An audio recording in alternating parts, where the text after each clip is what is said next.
Okay. Uh, Polymerized dreams. Hmm. Where's my camera? Put it back up here.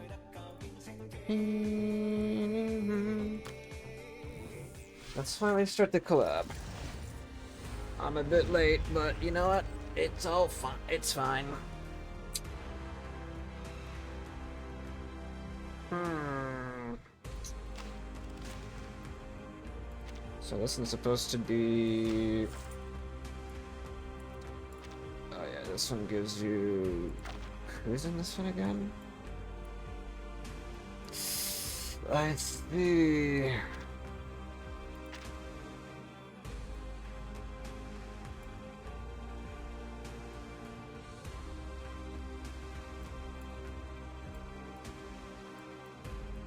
Some good rewards. I do like that they nerfed it too to get them.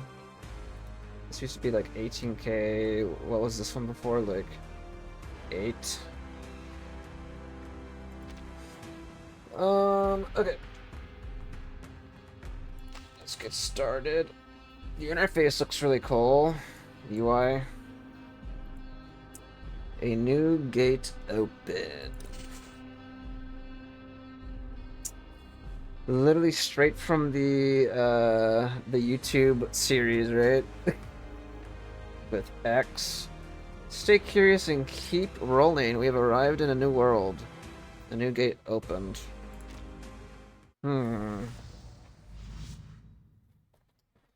Let's see.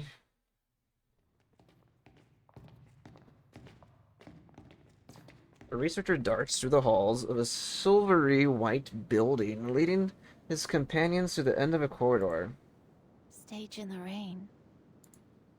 That's right. A stage that offers an incomparable experience with each observation. How was it last time, Vertin?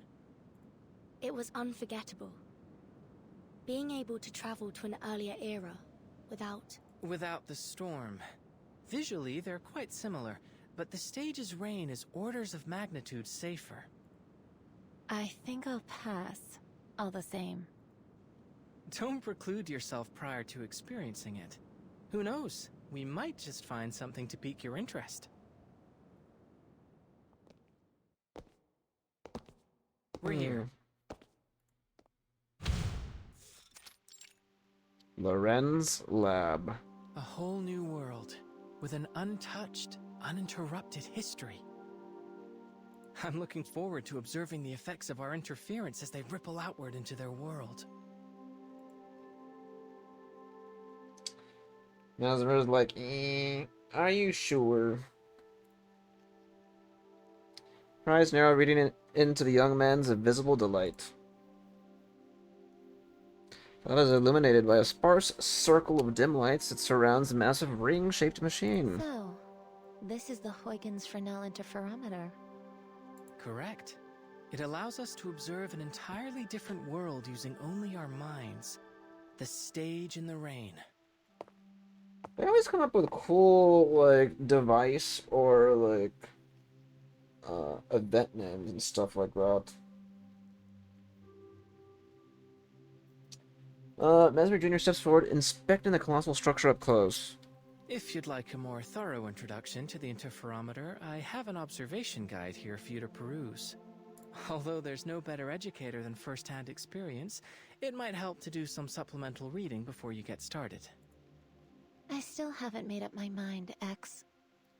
I could refuse, you know? Make a 6-star version of Mesmer, and then she actually does shit. She's not just doing her somnambulism stuff, man. Ay, ay, ay. She's actually doing field work.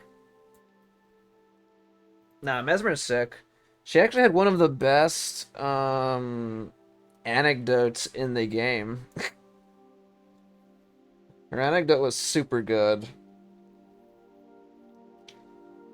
X smiles. He's heard that one before. Does this belong to Laplace? This lab, this device? I've never even heard of this project, let alone used it. I don't claim to know every piece of equipment in this building, but how was a device of this scale developed without so much as a whisper? How indeed. But then, no one ever seems to notice when a butterfly flaps its wings. It's just like, Your pretense for inviting me here was to help you monitor how this stage affects brain activity. That much makes sense to me, given my research on artificial somnambulism. But if I join Yep. this project, will it be for your benefit? Or... Oh. My apologies for arriving behind schedule. Clang of high-density metal striking the floor echoes throughout the room as the awakening approaches. Madam Lucy! Oh. This is an unexpected variable. She was awestruck a little bit. Surprised.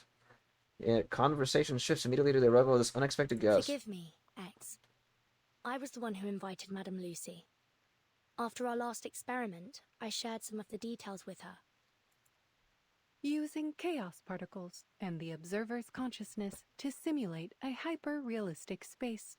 I would be remiss not to participate in such an experiment, given its potential to elucidate the inner workings of awakened consciousness. This research presents a wealth of opportunity, not just for a single person or project, Dude, but for all of Laplace and researchers I everywhere. literally just doesn't fail. When I see Lucy without the human face mask, like in this form, every time I think of the Queen album of the robot.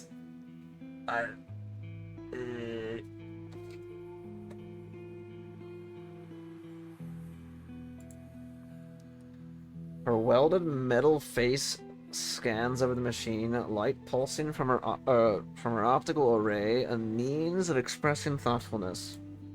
Superlatively said, Madam Lucy. I hope that puts some of your doubts to rest, Mesmer? Blinks innocently at Mesmer. Now, let's move on to the details of our experiment. The interferometer has undergone some improvements based on the data we gathered last time.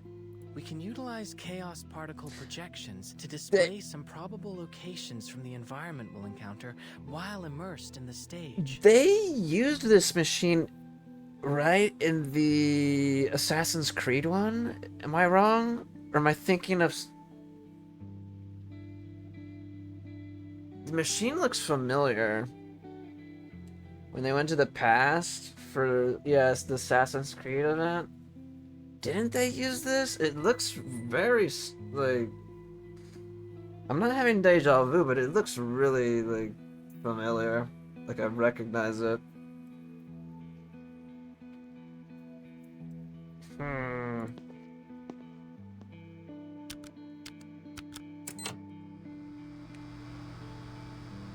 X activates the interferometer's console. Soon locations flash across the screen. A plaza, laboratory, a bedroom.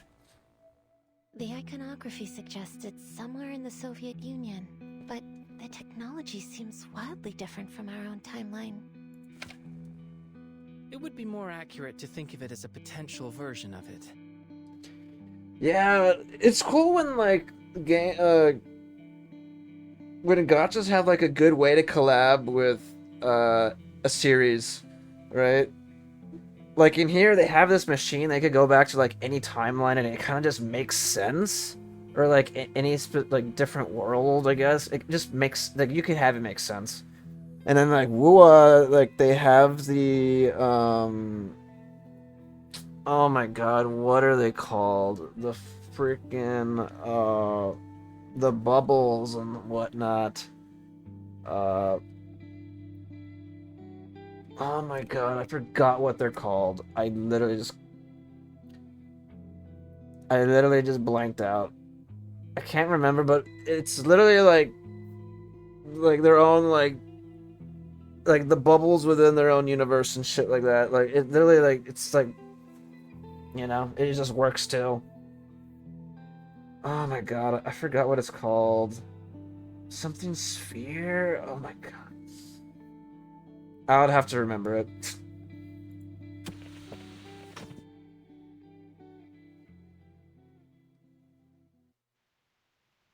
This is the stage in the rain we'll be exploring this time.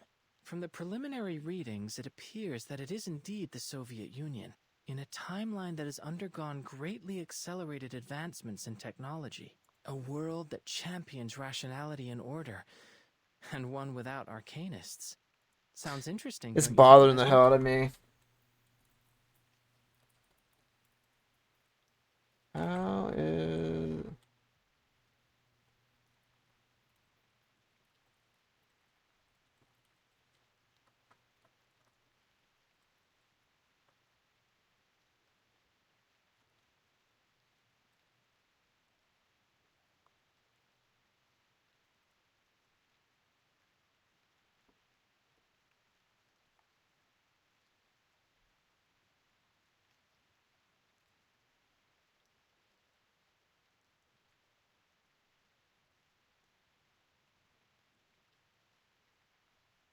It's not mentioning the bubbles.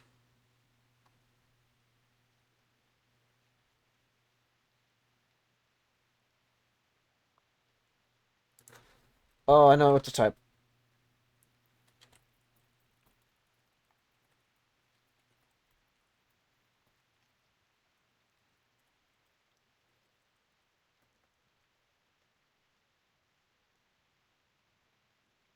No, it's not that.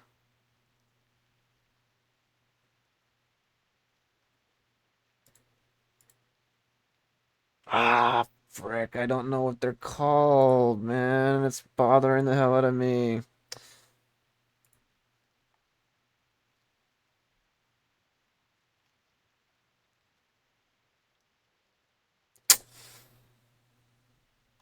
No, it's none of this. It started in 1.1 with, yeah, the chrono sorters and stuff like that. No.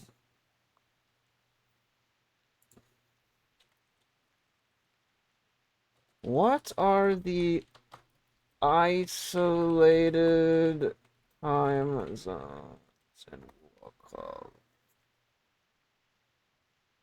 Sonorospheres. There we freaking go.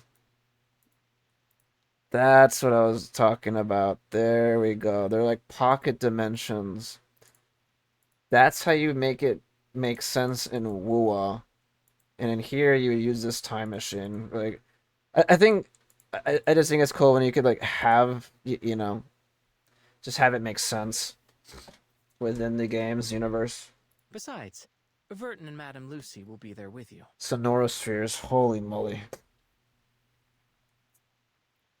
I knew it was something sphere. I'll admit, I am curious. Phew, that's great. I'll do my utmost to orchestrate things from here.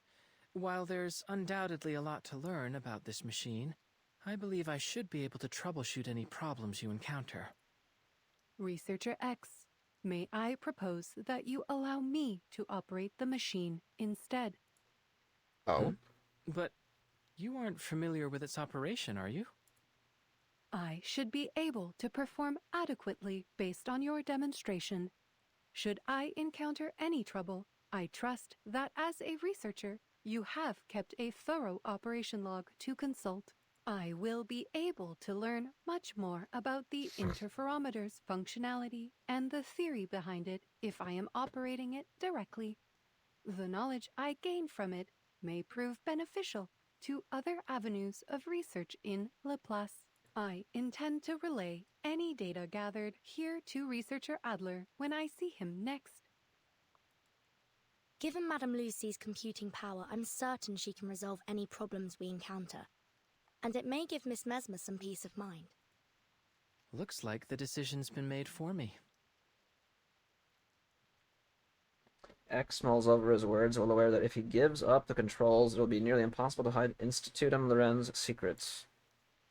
Then he finds himself looking toward the interferometer. Despite having worked on it for so long, he hasn't ever experienced it for himself. An untouched, uninterrupted history. Taking the world around you is the best proof of your existence. He can personally attest to that. X smiles. All right, I acquiesce to your request, Madam Lucy. Take the reins. Following Awakens command, the drizzle of raindrops falling within the interferometer halts. Droplets are shivering, static in midair. Interferometer activation complete. Looks like you've got a handle on it already, boss. Oh, another thing. Expose auto communication device resembling a pager. This will allow us to communicate while inside of the stage in the rain. A little improvement based on feedback from last time. If we encounter any problems during the experiment, we can use it to contact you. I like how they don't mention specifically, they keep saying like last time or like before, you know, due to copyright reasons, you know, they can't say Assassin's Creed or anything like that, or where they went. Well, I guess they could say where they went, but not Chemis and net, like, you know. She takes the communicator for Bex. Very well. Please be prepared. The curtain is about to rise. Thank you, Madam Lucy. I'll endeavor to bring you back a souvenir. I will look forward to it. Have a safe journey. Vitals loaded. Activating chaos particles. 97.6%, 98. 99.9. Entering the stage in the rain.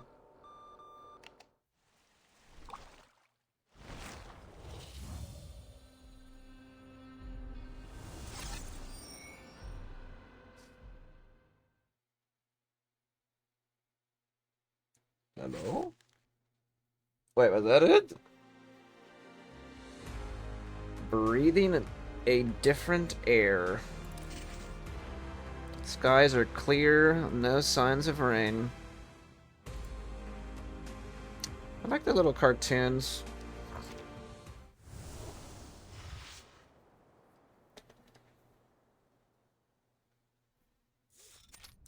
A maglev train glides along a thin track, feeling almost as if it were weaving through the air. Within the carriage of the vortex, passengers converse among themselves in hushed tones. In other words, this material would function something like a fire ant colony crossing a river, fluidly replacing worn-out and damaged sections. Each component hardwired to preserve its collective superstructure, resistant even to the erosion of time itself.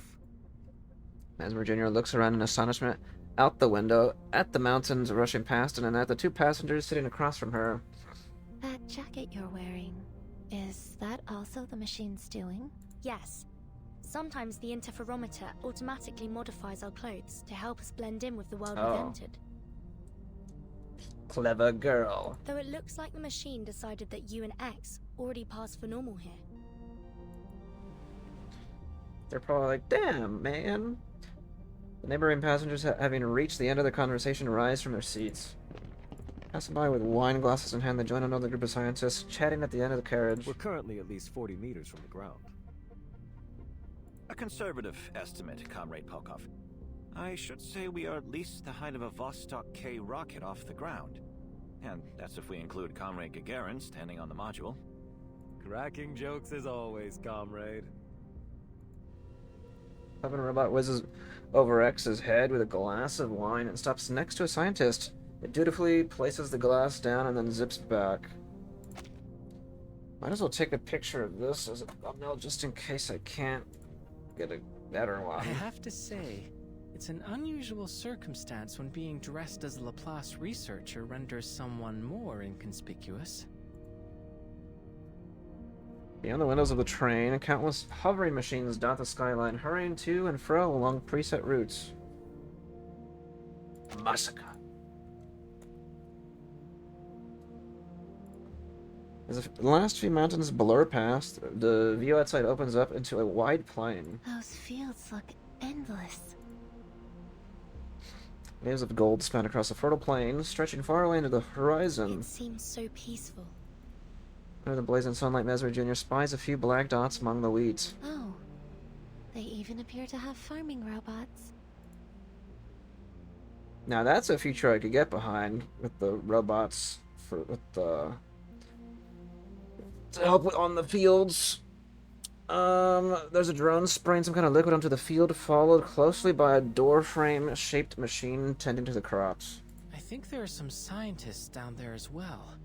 Could be some kind of agricultural experiment. You know what? I mean, that would help, especially with like how it is right now, with like that circlo or whatever parasite that's going about in America right now. It's like, dude. Eef. Pardon my interruption, comrades, but this is only a regular field. The three of them turn with a start to see an unfamiliar man standing beside them. He doesn't seem to register their surprise as he continues nonchalantly. Those people down there in white next to the robots, they're simply farmers. Well, I say farmers, but in truth, they are scientists too. Another marvel of Soviet ingenuity. Our innovations in agricultural robotics have eliminated the more laborious and time-consuming aspects of farm work. Now these farmers can use their time researching new scientific advancements, which feeds back into further developments in food production. And it's not just agriculture. Every industry has seen the benefits of Soviet innovation.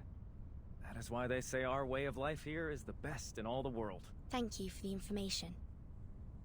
I don't suppose we've been introduced, have we? My apologies.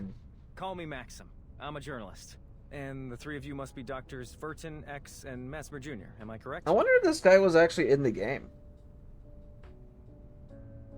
Very much so. How do you know about us?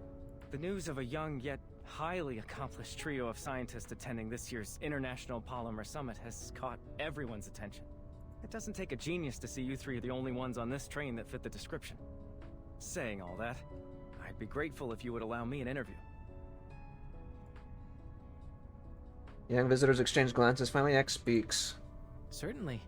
As it happens, we could really use someone who could introduce this place to us. We don't know much about where we're going or what's been happening here in the Soviet Union. That much is clear. Where should I start? Oh, of course. Let's start with Collective. All the robots you see are controlled by the Collective neural network, which ensures their labor is never wasted. When something... Anytime they make like a futuristic or like dystopian future, and like there's like obviously machines or like a collective of machines that's being run on like, one grid or one neural network and controlled by like a mother brain or something. Dude, stuff always goes wrong. Like, oh my goodness. Who would have thought that robots would become our closest companions? Honest, stable, graceful, Look at... calm. Oh They my give each and every god, comrade dude. their undivided attention. Look at Psychopaths. Look at iRobot. Dude, it's like... it's crazy. With these robots as our foundation, Soviet society began to progress at a relentless pace, maximizing production, removing oppression, increasing everyone's leisure time. A true utopia. Everyone's so happy. Too happy. It seems almost as if we've forgotten the utter misery we went through not so long ago. You mean... The plague, yes. So many of us today choose to focus on our happiness and the bright future ahead. It's as though we've already forgotten about them. You're back. I was watching you two while you were away. Yeah, we just started the collab. The ones who delivered us from those dark times. Those who experienced true misery yet strove to lift us into this new age. They aren't here to enjoy any of this. Is that fair? Young visitors glance at each other, apologetic looks on their faces. Forgive me. I'm dwelling on old wounds. You're at the age where you should be enjoying yourselves, not revisiting the tragedies of the past. Maxim attempts to regain his composure as he shifts the topic. Now, a question for you young scientists. Tell me, are robots as commonplace in your country as they are here? That may be dependent on your definition of robot, but I've worked with an animated hunk of metal before. And a vial of thinking ferrofluid, and a talking ship in a bottle. Is that so? Fascinating. And here I thought I'd been keeping up to date with the latest in foreign developments. Science develops by leaps and bounds every day, it seems. Oh well, I suppose it's a sign of progress. One of the robots I mentioned was once in charge of running our entire organization. She was obsessive about maintaining a full charge. We ended up placing charging stations for her all around our facilities. But I don't see anything like that here. Does that mean you don't have access to Dr. Sechenov's polymer in your country? It was revolutionary here. People say it saved our entire way of life. Polymer? Simply put, it's a programmable liquid material. It's the primary topic of the summit. I'm certain you'll come to fully understand everything about it once you arrive. And, of course, you'll get to see another of Dr. Sechenov's prized inventions. The twins. I get the feeling you don't share their enthusiasm. Oh, I did not mean to imply anything negative. I should learn to watch my tongue. I fear my lack of expertise may end up confusing you. We will soon arrive at the summit. I advise you to take the opportunity to experience our country's scientific achievements for yourselves. But, to answer your question, Dr. Sechenov's team developed a kind of functional hydrogen cell. Stable fusion reactors in a polymer casing. That is what allows the robots to function without constant recharging. That sounds like the perfect gift for someone we know. Attention passengers, the train is now arriving at its final stop. Please collect your vehicle activation code from Rafik, and a turbine will transport you directly to the site of the International Polymer Summit. Rafik? That would be the robot bartender. Don't worry, just follow me. Please alight the train in an orderly fashion. We hope to see you again soon aboard the Vortex. The maglev train comes to a steady stop as the young visitors follow the crowd of scientists moving toward the exit. They spot someone struggling to stay upright in the queue. Is that scientist's trunk? In front of them, there's a scientist slumped against his friend. His eyes are unfocused and his words slur together. Kids? Why are these kids here? How old are you? No one told me we could bring our families to the summit. Or did we get on the wrong train and now we're headed to a young pioneers camp? Comrade, I think these young people are scientists like us. Scientists? Them? At least we had the good sense not to drink ourselves silly before an important conference. Young people these days. Always in a rush. You should be at home enjoying the summer. Playing on the swings. You're being impolite. Our companions are waiting outside. Come with me. Cuts up the rest of the man's ramblings and stumbles toward the exit while supporting his drunken friend. X runs up to them with an apple in his hand. Hold on. Why don't you have some fruit? He looks like he could use it. Thank you. I'm sorry for his behavior. Scientist picks up his pace and dragging his colleague away from the embarrassing scene. Alcohol can have medicinal benefits, in proper dosages. Maxim furrows his brows, visible frustration on his face. He pats X on the shoulder. Don't take any of that to heart, friends. Next stop, the exhibition hall. And welcome to Facility 3826. This way. That's Rafik, the one in charge of the activation codes. As Maxim approaches, the robot's optic sensors begin blinking rapidly, mimicking a human's skeptical squint. Requisition approved. Here's your vehicle activation code. Have a safe trip. Here's your vehicle activation code. I just love the voices in this game, man. Still praise it to this day. Maxim leaves them with a wave. Rafik turns to the young visitors and starts scanning them for identification. Wait. Our identities. Nothing to perspire over. We won't need any scanning, Rafik. I've already got a key. 7 clocks on that guy. X waves his hand, dismissing the robot's scanning eyes, and in a flash, he produces a vehicle activation key from his pocket. Where did you get that? It always pays to be prepared and to keep your eyes sharp. This is the International Polymer Summit, after all. I assume that means you took it from someone else? Wait, when you gave them that fruit, did you? Shh. All I did was facilitate a hands-on experience in the importance of politeness. Goodbye. Please have a safe trip. Please secure your seatbelt. We wish you a very pleasant journey. 6 steel cables shoot out from the Bumblebee and attach to the turbine, lifting the vehicles into the air. If I'm not mistaken, our conference venue is on some kind of floating island. Fascinating. Come on, why don't we check out some of the local music? Thank you for tuning in to the Polymer Exhibition Hall audio guide. You are currently departing. This place really is like what the prediction indicated. A world that champions science, rationality, and order. Wouldn't you agree, Mesmer?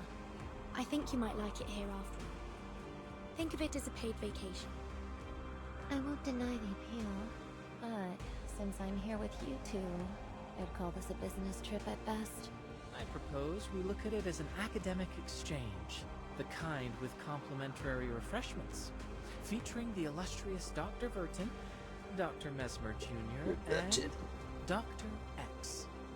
I think I'm the only one that feels out of place here. Doctors? Dr. X sounds well, cool. Here's to a pleasant trip. To be continued. A bright, limitless future. We are gonna stop at like 8. That'll be where I cut off. And we could. I said the first time that I was gonna, or I said before I was gonna try to do it in one go, but yeah, that's not gonna happen. I started super late today.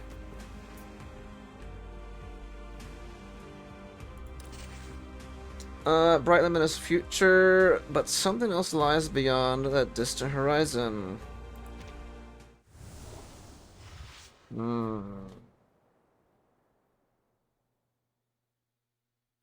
We have arrived at your destination, the Polymer Exhibition Hall. Please be careful when exiting the vehicle. Turbine lands, the Bumblebee retracts its cables, now settled on the ground. The young visitors undo their seatbelts and exit the car. Wow, it's so crowded. Why is everyone gathered around the entrance? There's some trails there that look like atoms. What, that we see here? Or are you saying like from the game? Like the Atomic Heart game?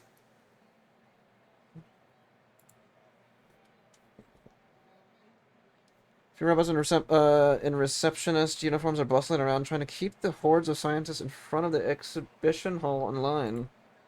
Everyone, please wait patiently and enter the venue in an orderly fashion. Dr. Sechenov is about to arrive. He's here! He's here! Amid the hubbub, a black turbine lands outside the crowd. Several robots hurry forward to open the door. Welcome, comrade. Comrade. It's him! That's Dr. Sechenov! Crowd erupts as people rush forward, eager to shake hands with the savior of the Soviet Union. Sudden surge from behind makes it difficult to stay standing.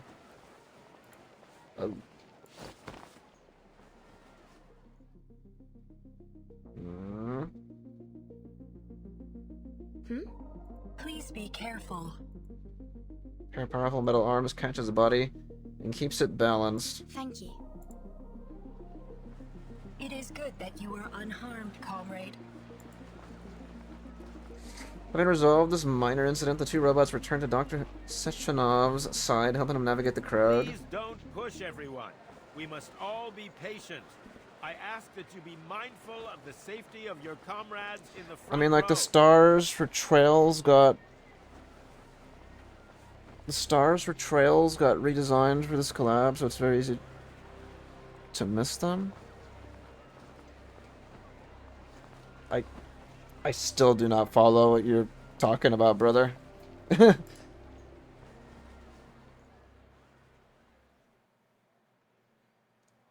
As Sechenov enters the venue, the scientists follow in after him, draining the entryway like water through a funnel. That must be Sechenov.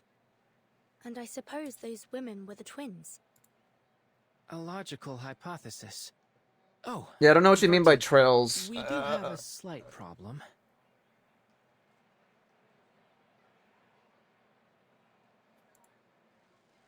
The communicator must have slipped out of my pocket during the commotion. By the time I found it again, well, it seems to have failed a few rapid percussive tests. Which means we've lost our only way to contact Madame Lucy. It would show up between some parts. Unfortunate, but we'll fix it later. We should follow the crowd into the exhibition hall for now.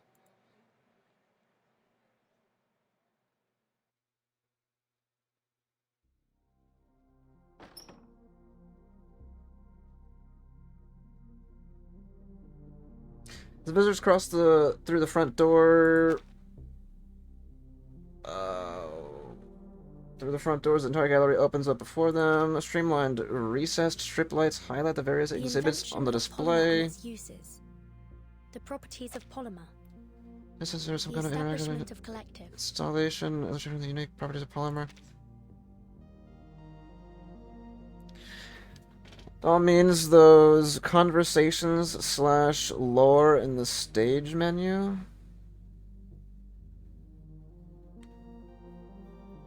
Like the little marks that glow in the main story. Oh. Okay, I know what you're talking about now. They made them look like atoms instead of like little... I see. You're talking about like the little informational excerpts after every little part. Right? It says like, oh, click this for information, or oh, click this. Instead of it looking like a piece of paper, it looks like an atom. Is that what you're saying?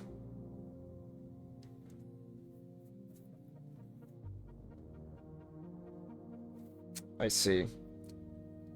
You mentioned a polymer and its uses, the properties of polymer, the establishment of collective. Where should we start? Let's start with the closest one. Hello, dear comrades. Welcome to the Polymer Exhibition Hall. I will be your guide. You may call me Terushkova. Please allow me to introduce you to the remarkable history of polymer. In 1936, in seeking a form of liquid data carrier, the brilliant Soviet scientist Dr. Sechenov, influenced by the qualities of heavy water and silicon, created a substance that became what we now know as polymer. Utilizing polymer's unique electrochemical properties, comrades Sechenov and Filamenenko invented the first Soviet polymer hydrogen cell in 1939, paving the way for tremendous advancements in the field of robotics. That's what Maxim was telling us about, wasn't it?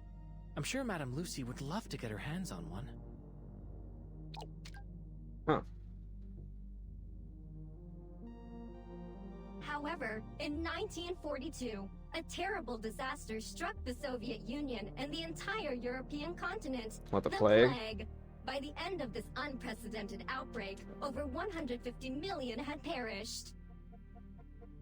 So in real life and in here, they still couldn't escape the plague, huh? 150 million? That would make it one of the deadliest outbreaks in human history. Countless scientists and medical professionals selflessly gave their lives to combating this plague, sacrificing themselves to prevent further death. I wonder if that's the tragedy that Maxim mentioned. We will always remember their sacrifice, just as we honored Dr. Sechenov for once again coming to our rescue. It was his polymer that formed the basis of redemption, the vaccine that proved instrumental in stopping the transmission of the disease, saving the Soviet Union from ravages of the plague. Of course, with so many having succumbed to the disease, the Soviet Union turned to further developments in robotics to meet labor demands. Before long, new advanced models of robots made up a significant portion of our labor force, helping to deliver a new age of prosperity. Is that what you've been aiming at with all of your critter experiments, X? In order to fully optimize our robot's production power, Dr. Sechenov led a team of scientists to develop and launch Collective 1.0. This revolutionary system unified all of our robot assistants under a single vast neural network, ensuring maximum efficiency.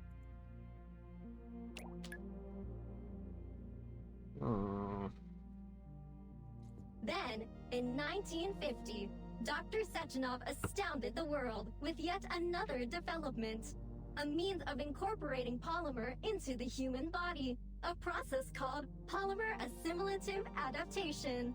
It is with this assimilative power that we can now implant interface devices directly into the human body, allowing people to connect to Collective 1.0 and control robots using their minds. But what if it's the other way around? What if you start hacking into people? This technology holds the potential to establish a shared database of human minds, granting humanity unprecedented access to knowledge. And we are proud to announce that this potential will soon be realized with the coming launch of Collective 2.0. Tapping into an entire neural network in an instant. It's a daring vision. I would be cautious. There's no telling what that kind of process could do to the human brain. I'm with Mesmer on that one. In 1948, Comrade Sechenov led a... Okay, we know that already. Oh, it's just having us... Okay. You have finished Exhibit A, but don't stop now, dear comrades. Please proceed to the lecture hall, where Dr. Sechenov will soon personally demonstrate the power of Collective 2.0.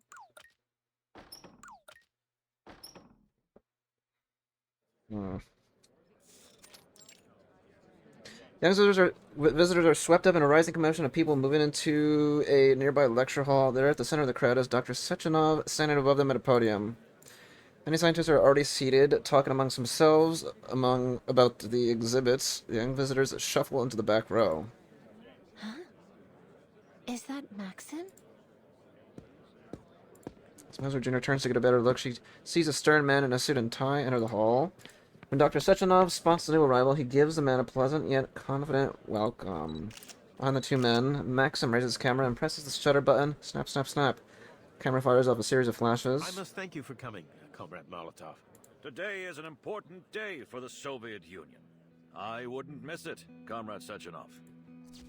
Sechenov and Molotov shake hands to a flurry of flashing lights. The journalists rush to capture the moment. Molotov's here?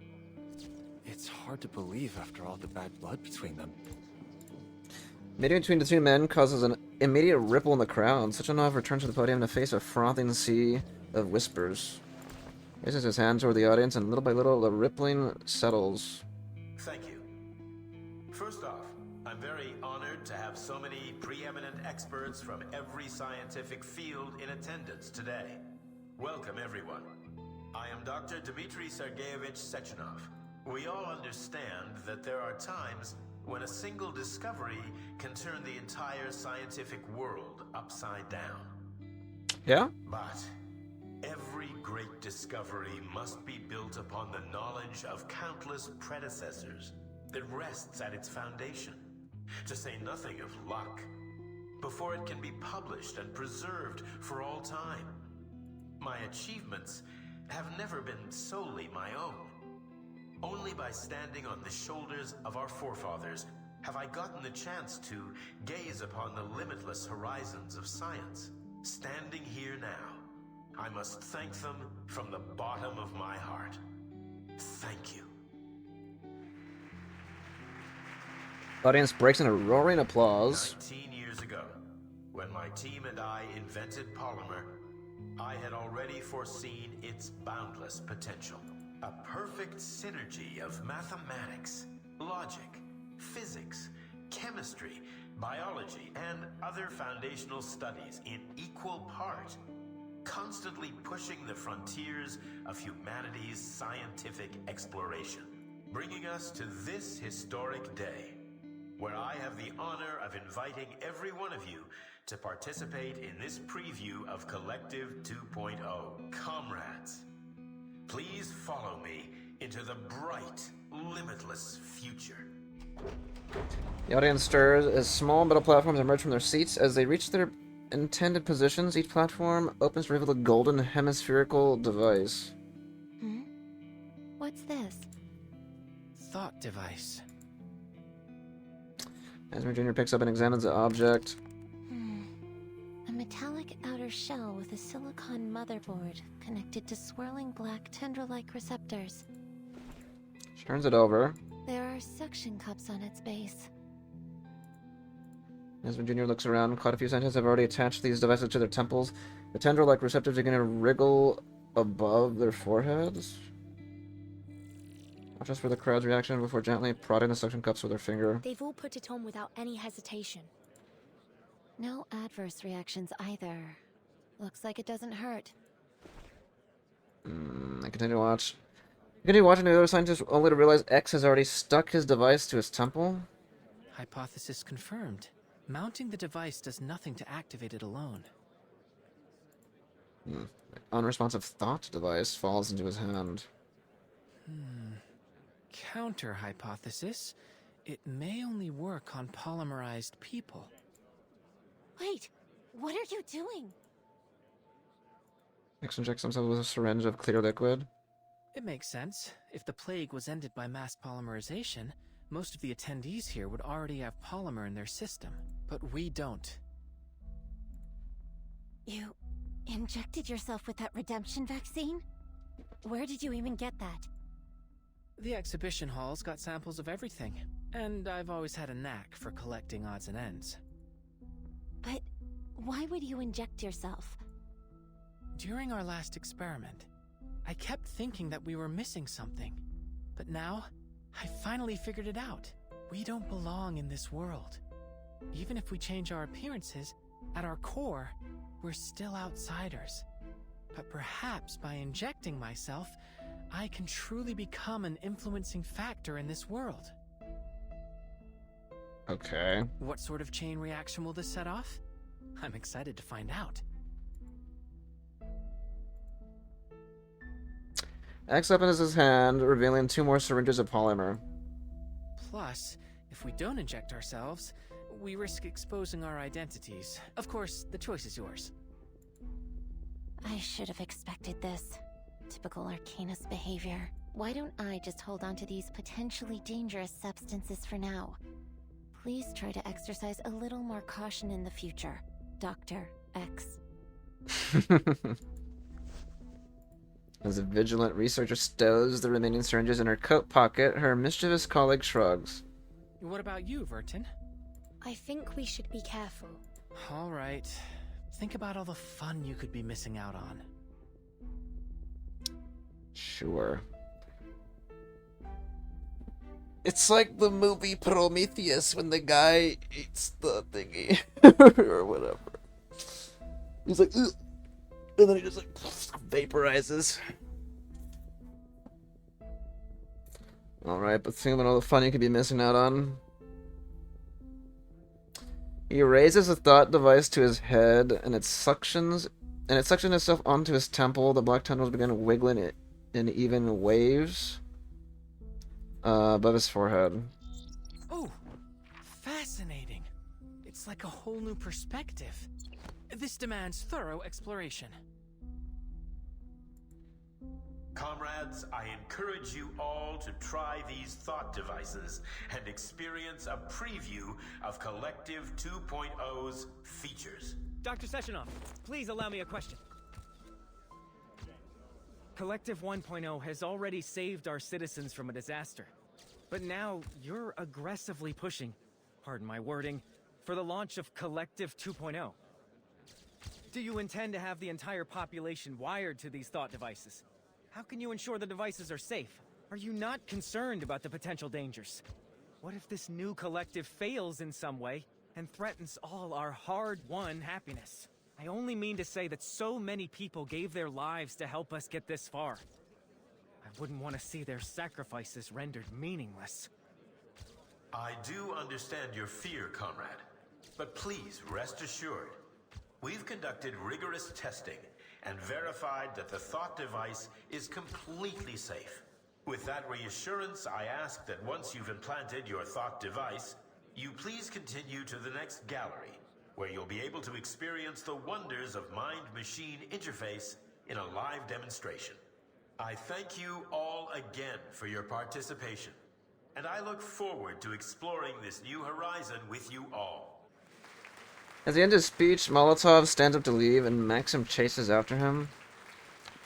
Sechenov busies himself in a round of handshakes and introduction as he steps down from the stage and makes his way past the audience. The twins follow close behind him. Oh, I remember you. You weren't hurt, were you? Tereshkova wasn't able to properly handle the crowd. I've already arranged for staff to work on improving her logic. I'm fine, Dr. Sechenov. Your twins helped me up. They seem somewhat different from other robots. You have a sharp eye, dear girl. When I constructed the twins, I made use of some experimental techniques. Currently impossible to mass-produce, I'm afraid. Robot assistants stand waiting for Dr. Sechenov's command. Their sleek, powerful frames, silent yet passively imposing. The epitome of both science and art. A perfect fusion of power and beauty.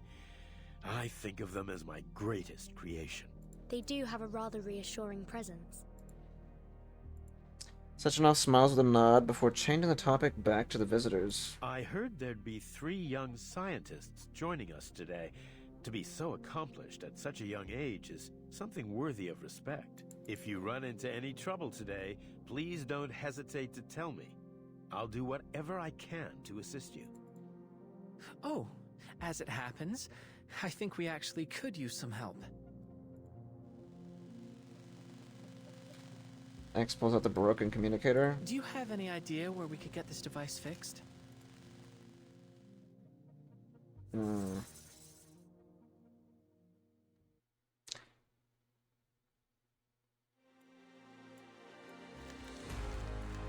Oh, is this what these little things are?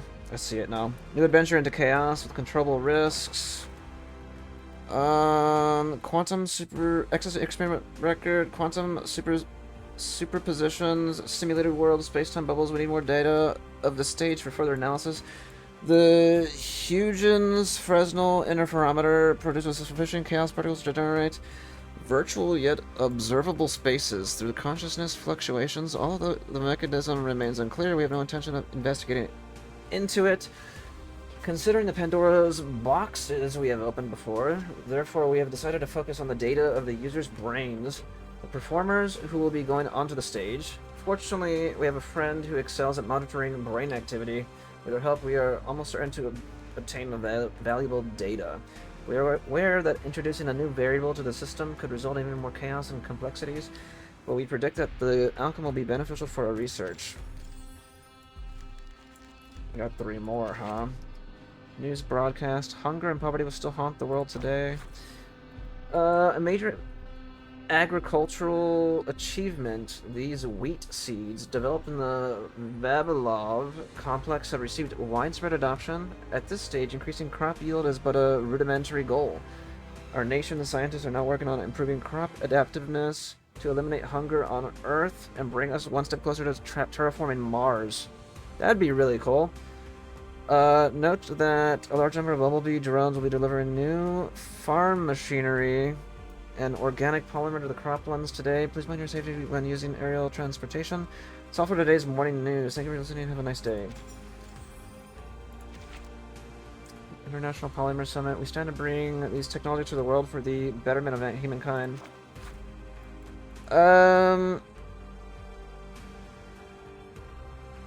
So they made an Assassin's Creed and Atomic Heart sim.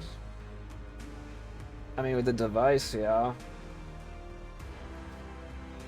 Dear friends, researchers, and commenters who care for the well-being of humanity, welcome to the International Polymer Summit. We sincerely invite you to visit our complexes, the Soviet Union's most advanced scientific facilities. You will discover the most cutting-edge technologies of our era and witness how they integrate into area to protection of life to truly benefit every learner and worker, from genetic engineering in agriculture to robotic automation in industry. From the transmission of knowledge and experience to breakthroughs in thought and computation, the great foundation behind all these achievements is the central focus of this Summit Polymer. We are delighted to share and promote these technologies for the benefit of humanity across the world. Visitors are kindly requested to collect a vehicle activation key from the rearest Rafik and travel by turbine to the Summit venue. We look forward to your arrival. Who proposed this? Who can prove its feasibility? Who will be responsible for the consequences? Objection? Read meeting minutes. As the representative of the Politburo, I have serious concerns about the safety of Comrade Sechenov's proposal. Not all innovations are beneficial to our country and institution. We have learned from history that technologies, especially the most advanced technologies, can cause enormous disasters if left unsupervised. AI. Do we fully understand the technologies involved in this proposal? Is there a regulatory body to provide proper oversight? That's literally what AI needs right now, actually. Is it Comrade Sechenov's able to take responsibility for the possible consequences until these questions can be answered? This proposal should remain in the laboratory. I believe what we currently have is enough to serve our country and society. Yegor Timofeyevich Molotov. Okay. Her. Are you about to sweet comrade? The vision of Collective 2.0 is a Okay, world where let's resume. Let's resume. Part 3, her. Please mind your language in public.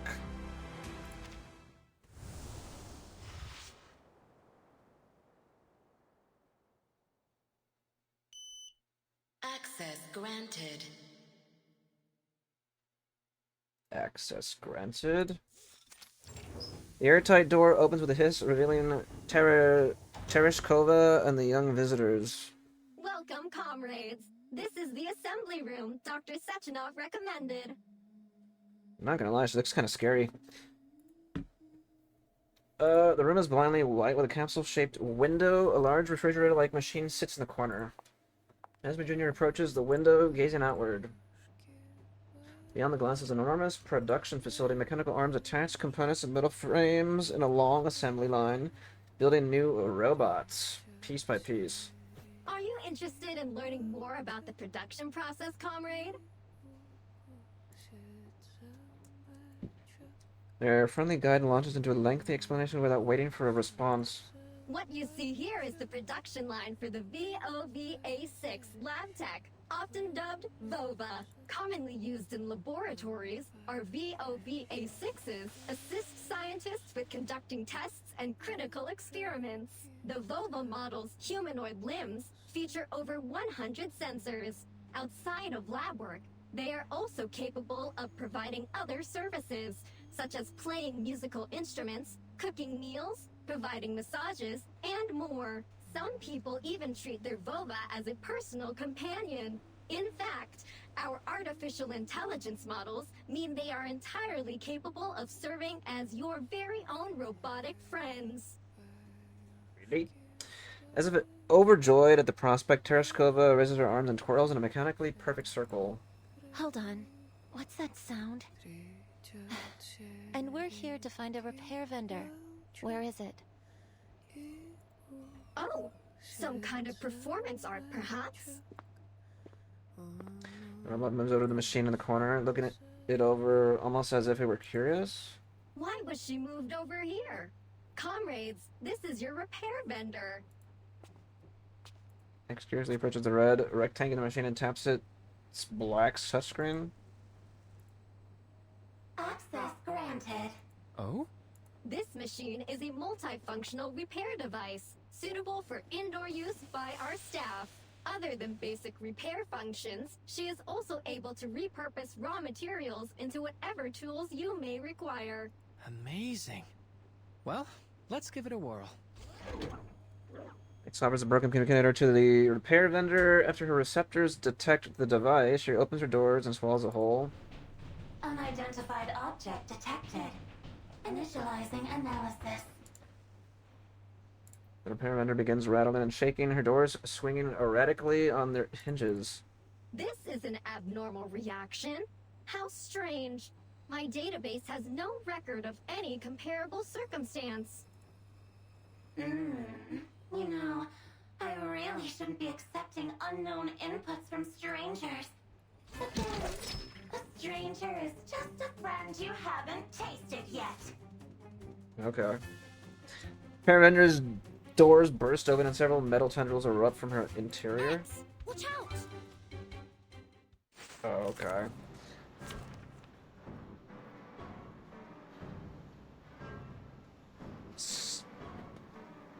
Star and mineral. I don't really think I care about that right now.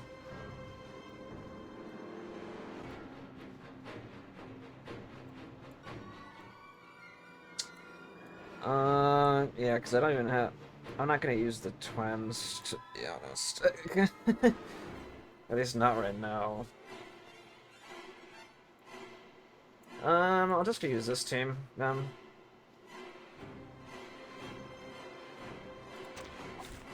Oh, I got it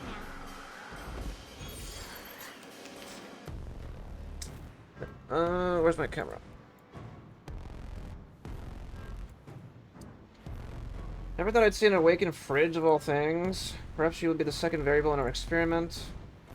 Variable? I suppose you must be referring to my heart. What can I say? I'm passionate. I think you've already demonstrated that conclusively, since when do overgrown fridges have hearts in the first place?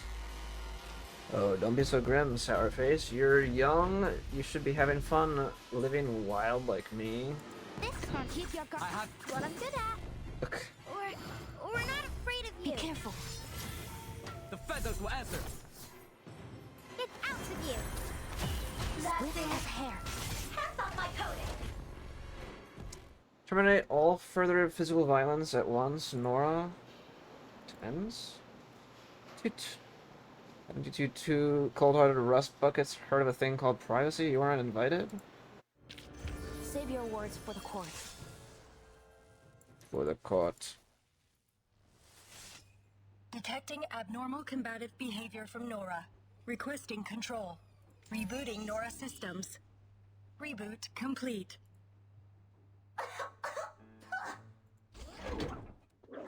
Refrigerator door swings open with each cough. Her metallic tendrils wrap around the repaired device and fling it onto the floor. What was that? That was the worst thing I've ever tasted. Metallic and yet almost woolly and wrong. Just plain wrong. Come on, give me something to really savor. Repair vendor's doors open a little and her metal tendrils tentatively slither out of the gap. I don't suppose there's a way to make her sound a little less. Well, just a little less that. The repair vendor's speech algorithms are not within our direct control. Perhaps we can manage on our own. I've seen an arcane skill that can modify a person's speech based on the caster's wishes, but I'm not familiar with how to cast it. Try contacting Madame Lucy. She may know the incantation. Good idea. It'll also give us the chance to check the repair vendor's handiwork. X receives, retrieves the communicator flung aside. The repair vendor answers Lucy's number. Communicator emits the sound of irregular static. Just as everyone is about to lose hope, a reassuring voice comes through. Researcher X, hello. Ah, fantastic. So at the very least, she did repair it. I see. I will process your request. There is indeed an arcane skill in my database that may be of assistance. It is known as Manner Mender. I have sent the specifics of the incantation to your communicator. Thank you very much, Madame Lucy. You are most welcome. Communication ends. Following the instructions on the device, X begins casting the arcane skill. Manner Mender.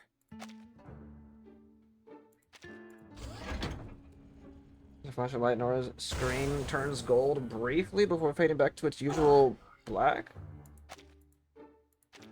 Fiddlesticks! What did you do to me? Fiddlesticks. My mind... It's time for class, kids! What's happening? Think of it as installing a language patch. How rude! You're not welcome here anymore! This repair vendor is closed! Nora retracts her tendrils and slams her doors closed with a bang. We will need to investigate the cause of your abnormal behavior, Nora. Please cooperate. Refrigerator doesn't respond. Even her internal mechanisms have stopped moving. Twins turn to each other. Prepare to initiate forceful investigation procedures. Wait. Tall robot turns to X simultaneously. How about I try something with Nora? I can directly connect to her using this thought device. It's the perfect chance to try out the features of Collective 2.0. Dr. X, things are already complicated enough as is. Let's leave this to the professionals. Don't overly activate your disquietude. You still remember the topic of my research here, don't you? I can't pass up this opportunity. If that is what you request. So far, it's okay. Not gonna lie. I mean, we're only like, what, 3 chapters in? 3 parts in? Or part 3? Robot's approval leaves little room for Mesmer to argue. X nods in satisfaction and touches the device on his temple. Scrubbing black tendrils reach out and connect to Nora's control panel. Wow. Looking through Nora's primary functions, there's been some scintillating things uploaded to her database. Let's set the complicated data aside for now, and try using a mental command. Nora's screen cycles through her various settings as X navigates her menu with his mind. Everything looks normal so far. It seems like the restart successfully cleared the errors in her code. No, hold on. There's an abnormal entry in the access log. Hey! What are you doing, you cad? This is no way to treat a lady! X yelps in pain and rubs his temple with his palm. Nora forcefully ejected me. Felt like getting slapped across the face. I told you already. This repair vendor is closed. She has some very colorful responses. Is that her default setting? Can she really refuse an inspection like that? All robots in this facility are linked to the collective neural network and are not permitted to disobey human commands. Considering her prior combative behavior, she is evidently malfunctioning as well. What? Have you got a problem with a woman who speaks her mind? I just think that from a pure safety standpoint, and considering our current situation, this feels like a mistake. Doesn't a lady have a right to her own feelings? Ugh. What about you two? You must have some thoughts on this. We do not have an answer for you at this time. How disappointing. I bet you've never even bothered to feel an emotion. Comrade Sechenov did install emotional expression modules into our platforms. What a waste to put them in, you frigid ice queens. Nora's insults twin step forward. Regardless, please report the details of this abnormal request in your access log, Nora. Nora slams her door shut, seeming almost like a child throwing a tantrum. I have no idea who made that request. All I know is that ever since that entry appeared in my log, I've had no patience for anyone toying with my emotions. Now, stop pestering me with questions. I've already told you everything I know. Situation documentation successful. Comrade doctors, we deeply apologize for your exposure to this incident. Dr. Sechenov has expressed his concerns about your safety. Please follow us. We will escort you to him. What's next on the schedule? Will we get to interact with even more robots? Comrade Sechenov will arrange an itinerary for you. As young visitors better leave the assembly room, they are interrupted by a blaring klaxon. An alarm seems to have been set off. Crimson warning lights bathe the entire assembly room in red. What's happening? Twins step back in unison, their bodies tense. Warning. Control over the exhibition hall has been lost. The All-Soviet Exhibition Center has activated its emergency drill procedures. Has the security here been hacked? All robots within the exhibition hall have had their connections severed. The cause is unknown. Twins go silent for a moment as if listening to an order. Understood, Doctor. We will proceed to the exhibition hall. Continue broadcasting our coordinates and await the arrival of reinforcements. Please wait here, comrades. A turbine will arrive in 1 minute and 43 seconds to transport you to Chelome. We must return to the exhibition hall. With that left and right pull, the security... Wait, they're the same name as the demons in the Shadow Realm. Left and right. With that left and right, pull the security door open and usher the young visitors inside. Please remain inside the assembly room. I finishes speaking and the two robots gracefully depart. The door slams closed with a metallic bang and the valve spins shut. The visitors are left in the silence of the assembly room. What do you think, Vertin? If something is happening in the exhibition hall, I don't think we can afford to wait around here until trouble inevitably finds us. We should head out and assess the situation. I concur entirely. What do you think, Mesmer? Why would I expect either of you to follow orders? I've done your psyche vals. Nah. Yeah, so far it's okay.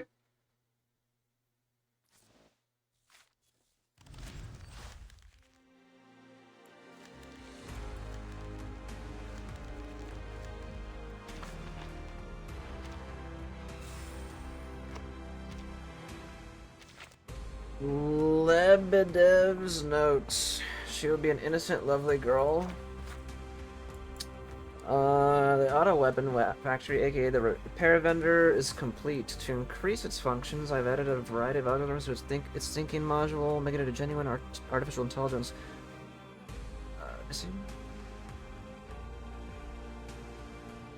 I'm sure the entire Mendeleev complex will be proud of this achievement because it, or shall I say she, has developed her own emotions. We have not figured out whether this is simply an imitation, but all the scientists in the lab are excited about it. Perhaps we should give her a feminine name. A lovely one with an innocent feel. Yes, Nora, that's a good name. Oh, I see.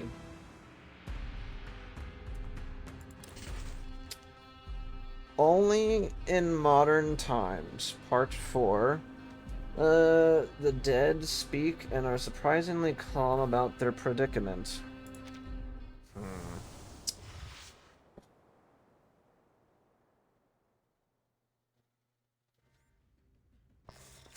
This looks like La Place.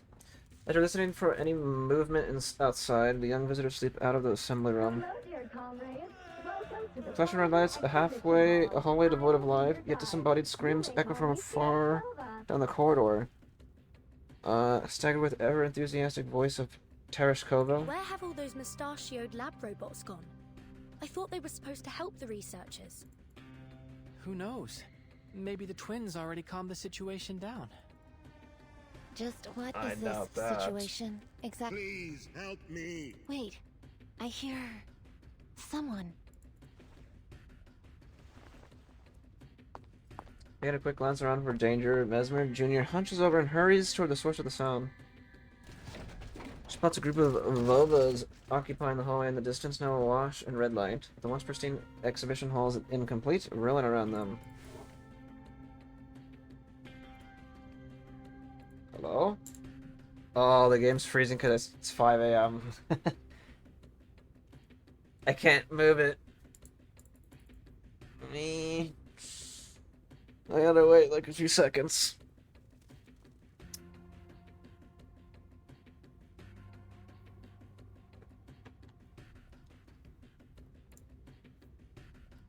Yeah, the introduction's not too shabby. Oh, there we go. Worse still. Corpses are thrown over the displays and scenery. A scientist huddles in a corner, bashing his head against the wall. Oh.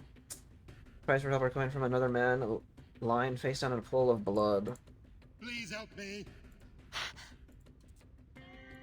Her mouth forms into a wordless gasp. She takes in the gruesome scene. This is awful. We have to find out what's going on. Just be careful. I'll try my best. I think I can make it to him if I stay close to the wall. Precious Lemon makes her way toward the bleeding man. Please help me. You'll be alright. Stay calm. You'll lose blood if you struggle too much. Let me check your wounds. Spencer Jr. turns the man's body over as she freezes in place. What's wrong? Impossible. This violates every law of nature. He's already... Watch out, robots. The levels in the hall suddenly snap their heads in Mesmer Jr.'s direction. They're numberless, empty eyes fix on her. She's fallen for their bait, and now the trap is sprung. Mesmer, get back here, quickly! Oh, okay. If she has a chance to get to her feet, the robots surround her on every side. What?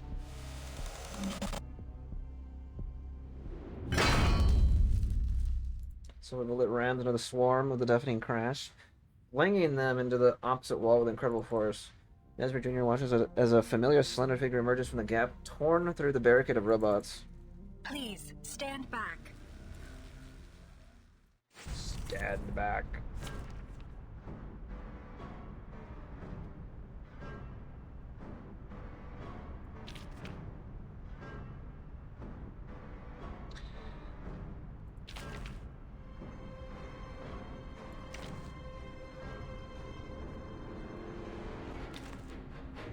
I mean, I'll just use that team, I don't care. Prepare to engage. Is that how they look like? Oh, look! I'll keep them. What I'm good at. We're not afraid of you. Flying feathers.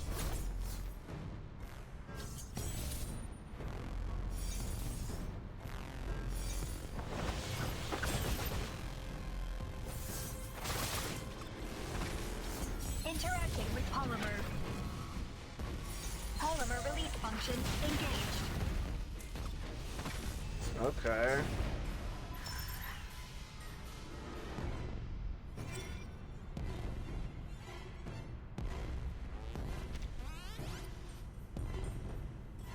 I have the rear. Just another shift. This can't Slide activating auto polymer circulation. These sheets are my wings! That weren't even as tough as waking up an old fact. Okay. Thank you, Left. You were advised to wait in the safety of the assembly room. We aren't really the sort of people to wait around in an emergency. But apologies can wait. There's more pressing issues to deal with. X, are you coming with me? We need to get to Mesmer Jr. and figure out what happened with that man she found. Mesmer Jr. sits next to the blood-soaked man, frozen stiff and utterly bewildered. Mesmer, are you alright? I'm fine. But this is tremendously unnerving. She turns her eyes toward the dead man beside her. His head is bent at an unnatural angle.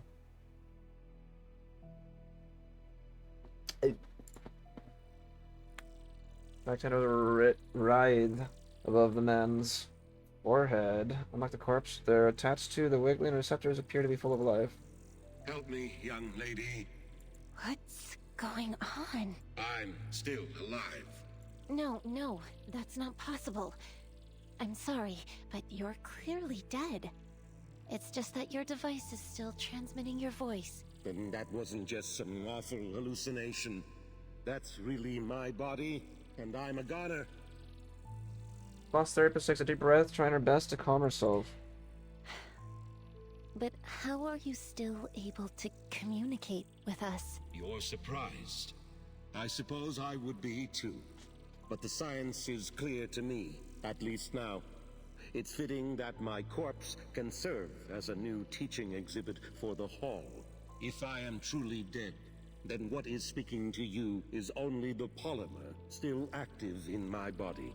The thought device must be serving as a communicator of sorts. The polymer must have absorbed some of my neurochemical signals and brain function, forming an imprint of my mind. That's how it can answer you. Can you tell us what happened here? People started to act strangely, like they were losing their minds. And then the robots turned on us. They were killing people. My colleagues and I ran for safety. I remember some of them got away. You're saying there are survivors? Many. I regret. So close to launching Collective 2.0. Now I'll never... Vice's voice fades. The Black Tendrils muster a few final twitches before falling limp. Dead. We didn't even ask for his name. Poncinus left, approaches from where she was standing guard. She gently bends and closes the man's eyes. He was dead before you even got there. It wasn't really him, just an echo of his brainwaves. Victor Dragon, what it looks like, a massive wriggling cocoon behind him. I don't understand. Even tied up, this scientist still seems to be trying to ram his head into the wall. Do we have any idea what's going on? Why did you come back? Left turns to face him. The situation in the exhibition hall remains out of control. However, I received a notification that the security door had been opened. I had to ascertain whether you were in danger. Left looks at the security door, open without permission, and turns back to the visitors. I was the one that pushed for us to leave. I thought perhaps we could help in some way, but I didn't anticipate any of this. Thank you, Left. On that topic of whatever's going on here, could it have something to do with the Collective?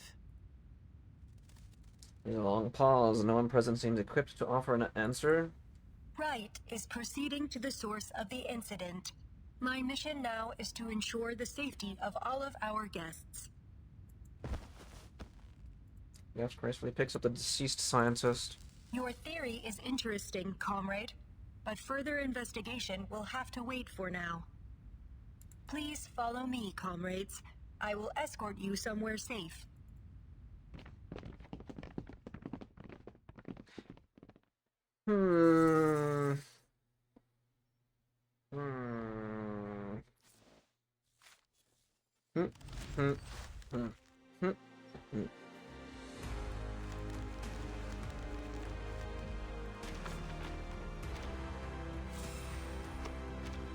A different definition of hero. A loyal soldier with a penchant for foul language and deep-fried critters. The hell?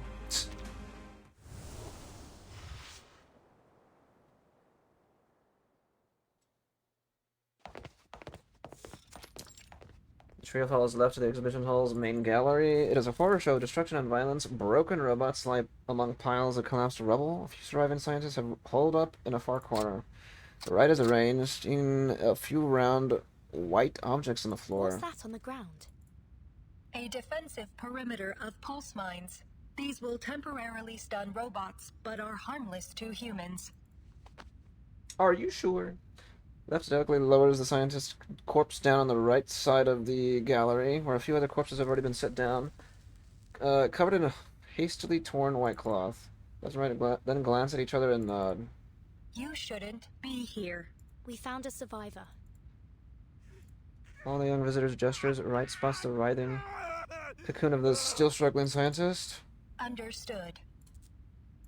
Right approaches and brings him over to the other survivors. Meanwhile, left approaches a nearby control terminal. Attempting to reassert admin privileges over exhibition hall controls.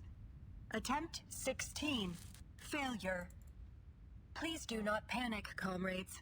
Help will arrive shortly. A special operations agent will take responsibility over evacuating you safely.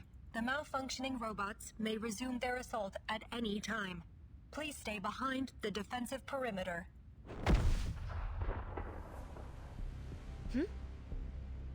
Is that another haywire robot? The twins unite and float into the air. No hostiles detected. The sound's getting closer. Get ready to fight. Crispy critters. I should just blow this entire door to bits. Is that the MC of the game? Explosion sends smoke and dust flying in all directions. The young visitors fan their hands in front of them, trying to get a clear view. I heard. Yep. Don't tell me some kind of critter caused this. Out of my way!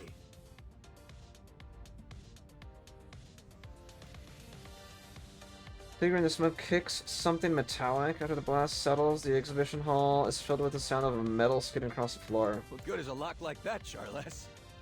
Just to keep idiots out?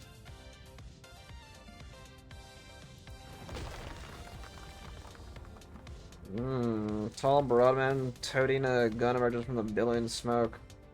Who is this? He doesn't appear to be a robot anyways. And I don't think he's gone mad like that scientist. Are you certain of that? It looks like he's arguing with his glove. Don't be so testy, Major. As long as I'm here, those locks won't be any trouble for you. Yeah, here's his own little version of it. They wouldn't be able to stop me, even without you. I don't deny that. But I could have contacted the Music's twins good now, too. and asked them to open the door instead. Why didn't you tell me that before I blew it up? I didn't want to interrupt your fun. Twins exit their alert state and slowly descend from the air. What happened? And what the hell are these kids doing here? And looks over at the three of them as he passes, and he walks over to the twins, brushes some debris off his shoulder, and pounds his chest. Codename P3. I feel like, I'm not gonna lie, I feel like if there was, like, two characters they should have chosen instead, I feel like it should have been him and the twins, instead of the twins and the fridge. Nora.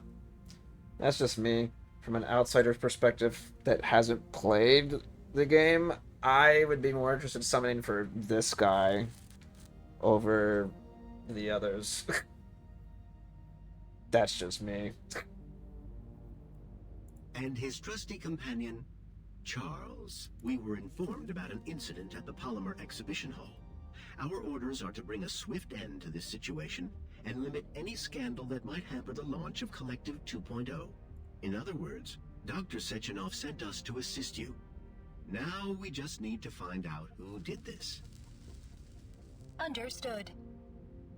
Dr. Sechenov has confirmed that this was a targeted attack on the Collective 2.0 launch. Huh, that's obvious. Anybody able to hack into the exhibition's controls has got to have some serious backing. Lots of people resent the boss, think he's in the way of their own ambitions. Like Molotov, or any of the various enemies of the Soviet Union. Molotov? That's the man who shook hands with Dr. Sechenov in the lecture hall. Hold on. You mean he actually showed up? Where's he now? Comrade Molotov left in a car shortly after Dr. Sechenov's speech concluded. He sure made a quick exit. All right. Thanks for the report, ladies. You can stand down. I'll take care of things from here. We have not received orders to conclude our mission. These survivors still require protection. I've got that covered too. Charles, give me the data on our survivors. Start with those kids. He rubs his palm toward the young visitor's tendrils in his glove. Swirl and snap. Their movements seem almost like they were snatching information from thin air. Ah, this may cause a predicament. He covers the name tag at his chest, trying to hide his identity from the machine's gaze. Gentlemen, we are scientists from abroad who were invited to participate in the summit. Your database might not have information on us. I think it's because the MC of the game is actually the villain. Wait, what? The fridge saves the day by using the twins' robot body parts and upgrades to kill the MC. Made all that up. Sorry for wasting your time. You bastard. Your database might not have information on us. I think it'd be better to introduce ourselves directly. My name is Vertin. This is Mesmer Jr. And that's X. Belisandro seems to slow, almost as if they were thinking. She's right, Major. I have no data on them. Though I can tell that those two haven't been polymerized. Not polymerized. Crispy critters. Hardly see that these days. Perhaps it's better to focus our efforts on searching for and rescuing other survivors. I also noticed that their names don't appear in any available immigration records, and that they were only added to the guest list for the summit earlier today. You mean they snuck in? It would appear so. He releases his gun to his shoulder, looking over the trio with suspicion. Major. So we've got potential spies at the site of a complete disaster. Teenage spies. What do they stoop to next? It's not like that, Major. Please, allow me to explain. Where should I send them, Charles? That's complicated. Perhaps the Juvenile Justice Committee, or a counterintelligence agency. Any ideas, X? The signal here isn't great. Maybe your glove should check again? That isn't funny. We should run. Concurred. They just run. Three of them make a break for it. P3 immediately gives chase, only to stop with an annoyed realization. God, can't get any info if they're dead. Hey, twins! Help me catch them. Alive. We'll each take one. Got it? Understood. Okay. The twins fly after the young visitors. Beth quickly catches up to Mesmer Jr. and reaches for her arm. Take this. He turns around with his hand raised, like he's about to throw something.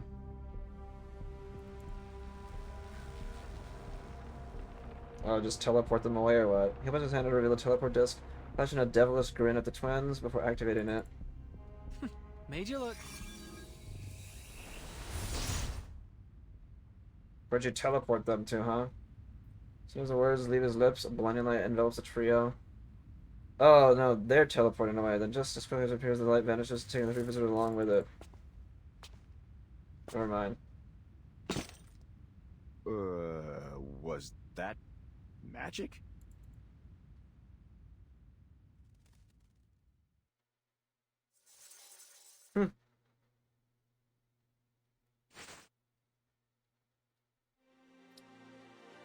Almost done for this session. We'll do like 3 more. More forgotten memories that are not truly gone so long as they are remembered.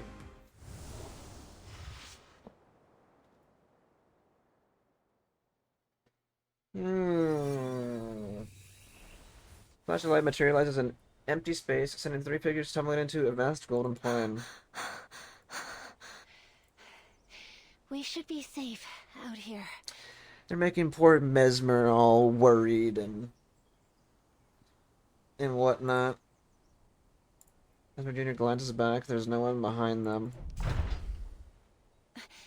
Was that an earthquake? No. There's something big coming from the exhibition hall.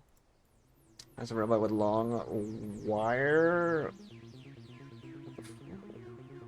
How do you pronounce this? What?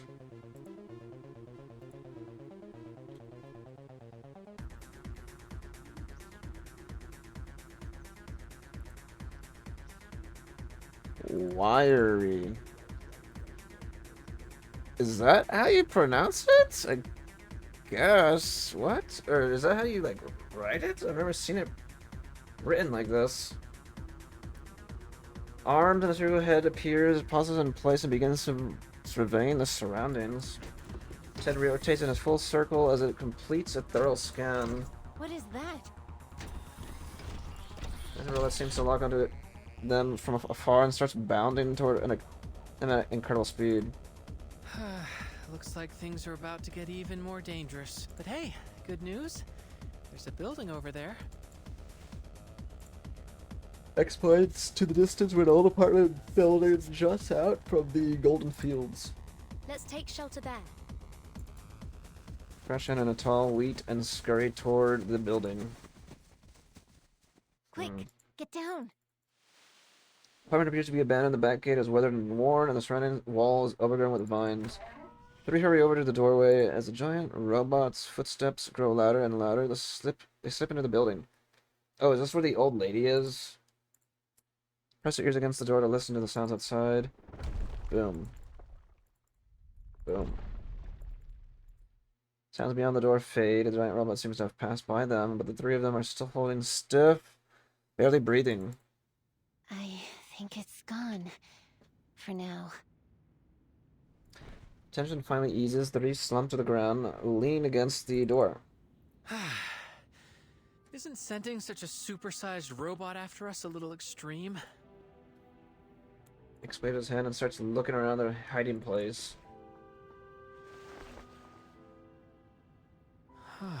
Neat interior. Smells lived in. And traces of mold removal on the walls. Getting a bit of resolve, they begin to explore the empty building. But where are the residents? This place feels strange. It's almost like... Home sweet home. X opens the red refrigerator. Thankfully, there are no metal tendrils inside, only packaged food, unopened tins of cookies, bags of sugar, unused butter. No sign of any robotic technology in here. And all the food is untouched. It's like this house has been isolated from the outside world for years. And yet... The young visitor looks around, taking stock of the items strewn about the house. Plow, 3 oil pastels, and an assortment of strange alarm clocks. A few syringes, and a bottle of men's cologne? These things don't look like they belong to a family, but rather a dozen people or so, with their lives all mixed together.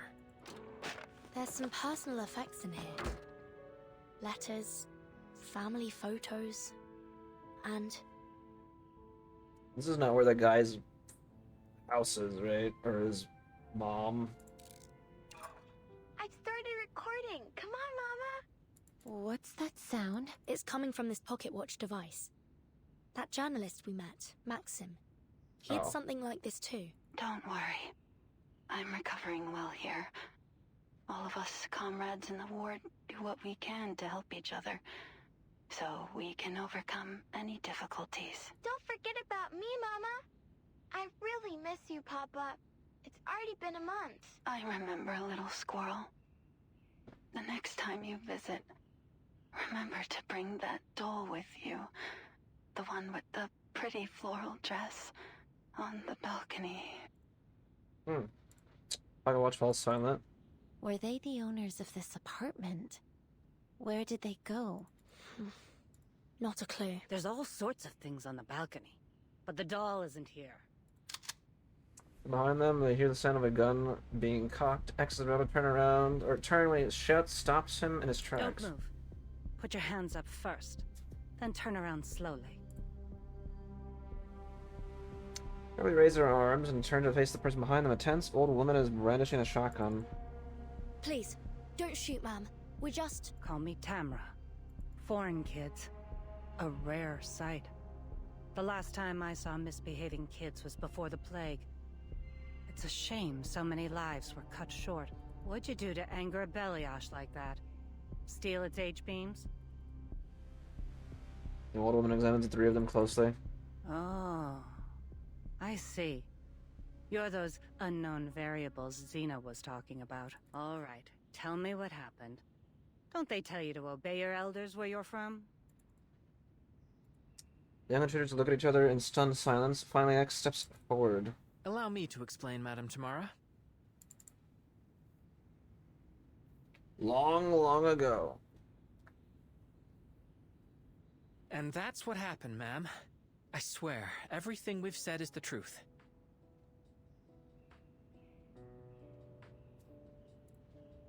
I see. Just another group of foolish kids caught up in a conflict they shouldn't have been a part of.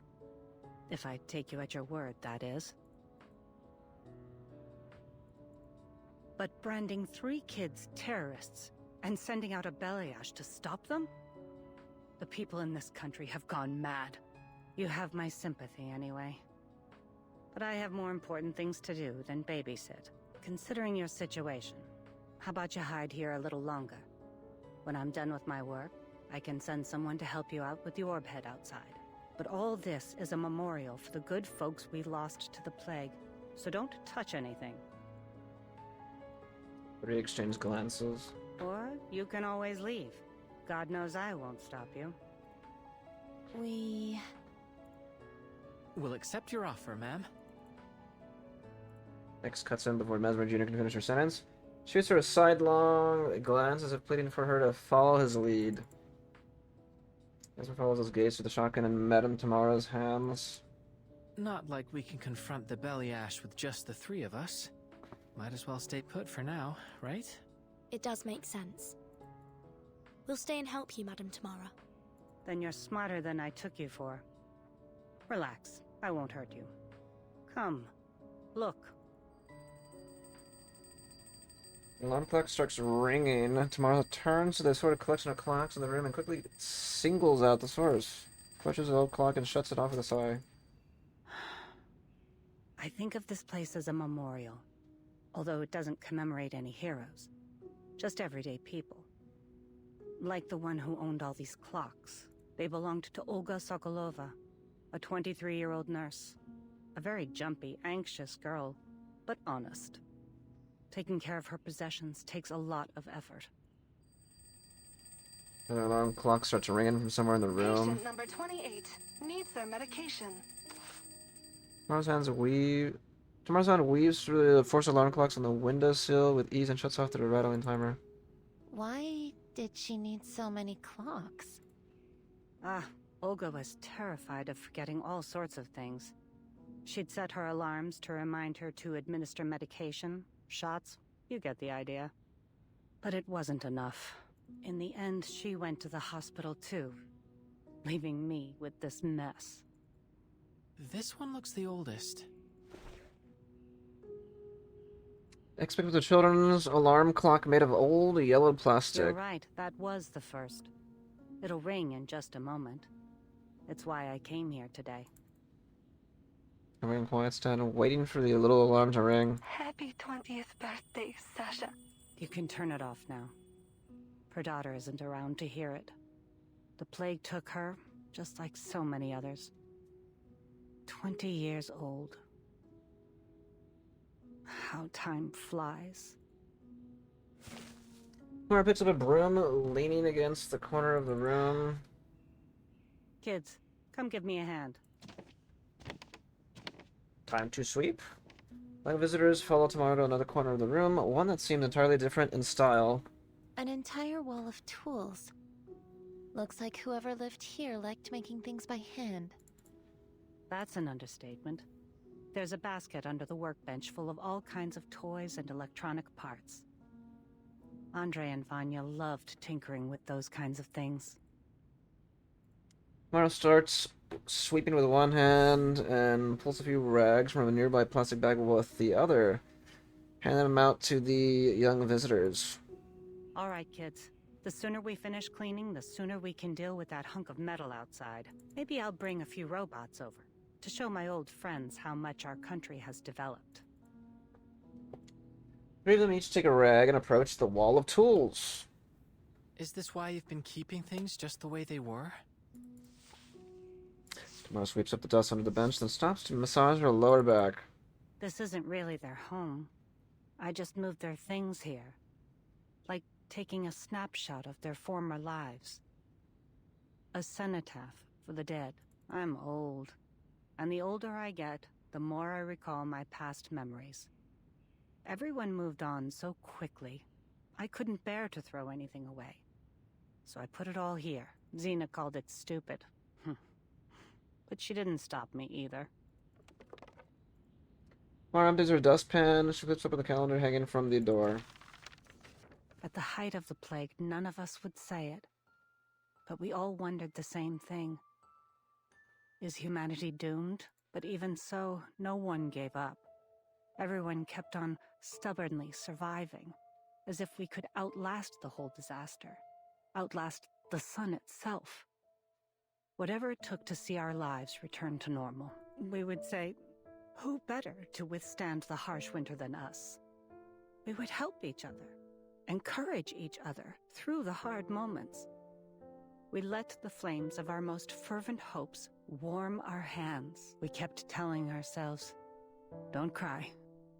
If we sow our seeds today, we'll reap a bountiful harvest in the future. I mean, I'm not gonna lie. I kind of imagine living through a plague. I mean, I guess the closest thing for me was probably COVID. And then I remember when I was little, during school, we had the swine flu and shit like that.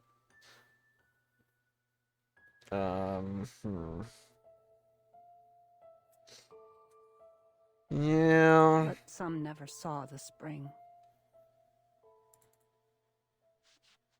Mr. Junior lowers her head. She keeps on wiping the same spot on the glass cabinet door, even though it's already sparkling My clean. condolences. To be honest, after so many years have passed, even the grief has faded. But yeah, it definitely doesn't compare to the plague. But once in a while, I find myself thinking that the happiness we have today is something they'll never see. Tamara walks over to the workbench and picks up a picture frame. In the photo, there's a man in greasy overalls hugging a young boy who's holding up a robot. If Andre and little Vanya were still alive, they would have been overjoyed to see a world covered in metal machines. And Vanya's mother, Rosalia, she would have been happy too. Mesmer Jr. looks over at Tamara and sighs. Breath fogs up the glass, but Mesmer Jr. moves on and starts wiping up somewhere else. Tamara sets the picture frame back down. Strange. What is it? Mesmer Jr. lifts the picture frame. We saw this person at the summit.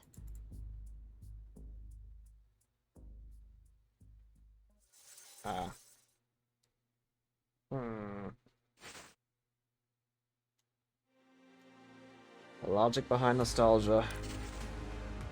Purpose could be sustained by either love or hate.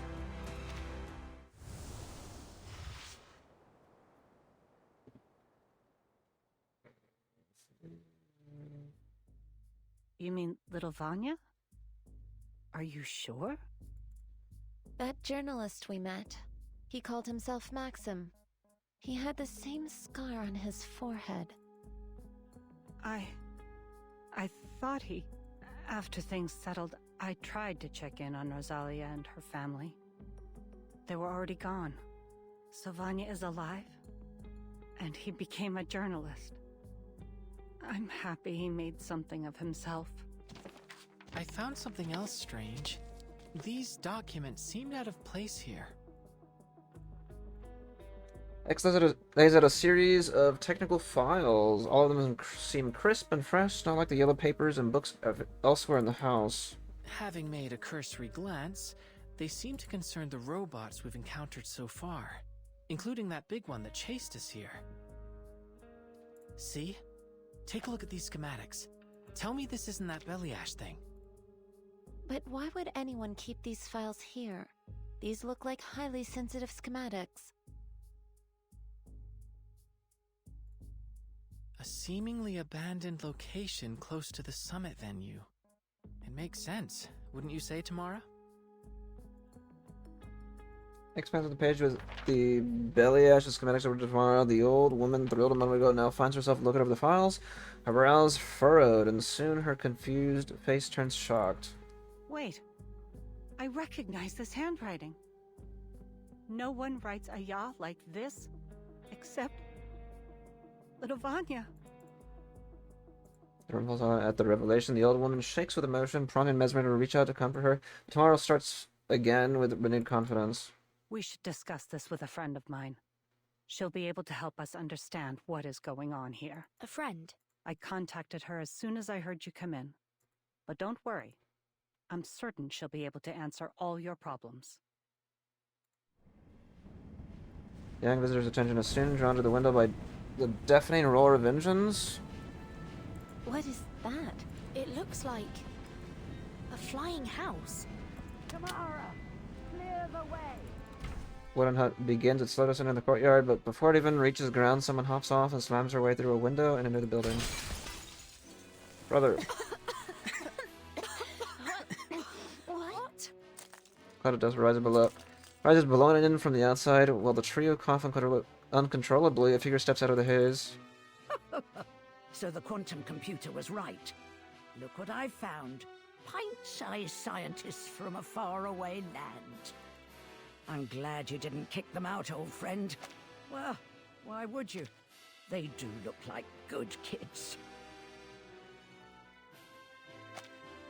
Shocked to find that the intruder is an old woman, the young visitors stare at each other in silence. The name's Xena, but call me Granny Xena. That's all you need to know for now. Okay.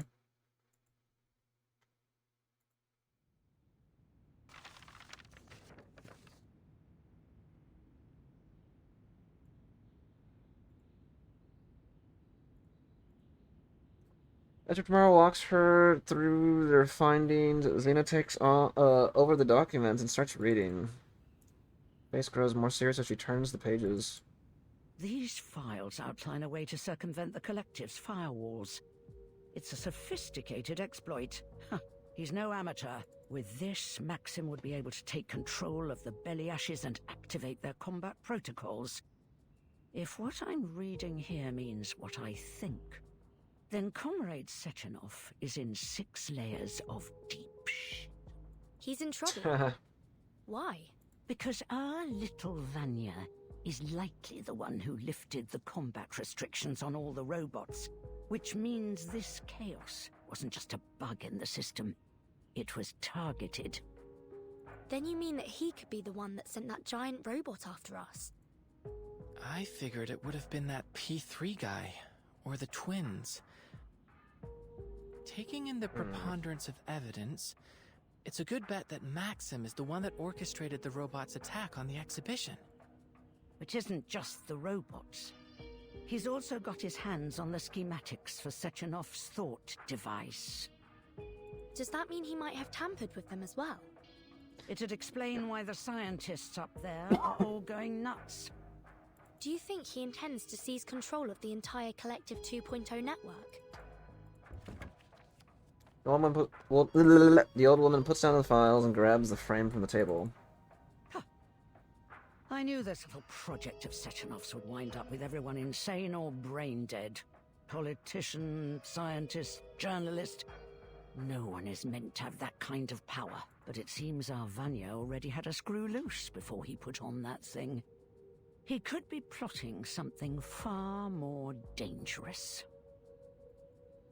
He was such a sweet boy.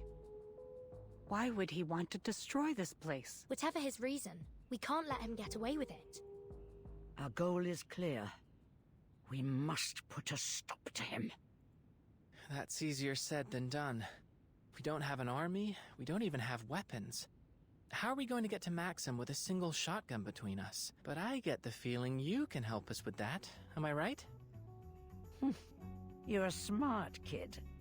But what I've got probably still won't do much against an army of robots. Don't sweat it, Granny. That's where I come in. What are you planning? X looks around and snaps his fingers. To do what I do best. Improvise.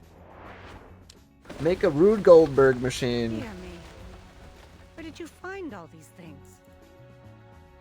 X totes a bundled tablecloth and spills out its contents with a table clock, clock gears, butter knives, spray cans of lubricant amid a menagerie of other knickknacks. Tilts his head and winks at the old woman. I collected them from the other rooms. Don't worry, we'll return whatever we don't need. You little gremlin. You'll return the rest, and help me clean up after this is over. Yes, Are ma'am. you telling me you plan to upgrade my guns with this load of crap? I'll buy it. Now show me how. These old ladies are sick. X lays out several old guns and starts... Damn, even the guns are old. And starts working on improvements alongside Granny Xena. This should work. Give this one a try, won't you? Thank you. I fashioned an electromagnetic accelerator to the muzzle, as you requested. You take care of the rest, X. Wait, what's that you added to your gun? A music box. It happened to have a component I needed. And, as a byproduct, we'll get to enjoy music while we fight. La la la la la la la la la. Oh. Why did you pick that song of all things? Okay, hold on. I'm muting it because that is gonna give me copyright 100%. Hold on. X found the music box and allows it to play. Sweet melody escapes its chiming mechanisms. Why did you pick that song of all things, boy?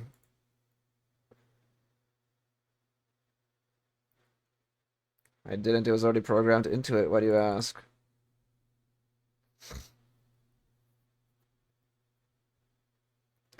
It's nothing really. The melody reminds me of my daughter.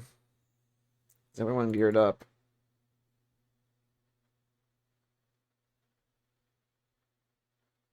Okay, I think it's fine now. Armed to the teeth and ready to take out some robotic trash. Just please, keep the fight away from this place. Hold on. Maybe we should decide on a plan first.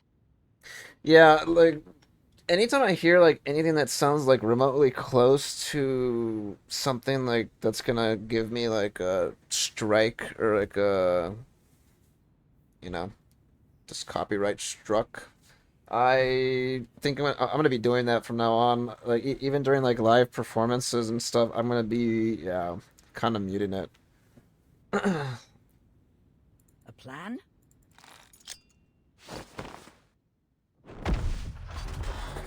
Raiders tossed it into the open space to draw the belly ash's attention. As soon as it explodes, the killing machine charges toward the old lady like a hound.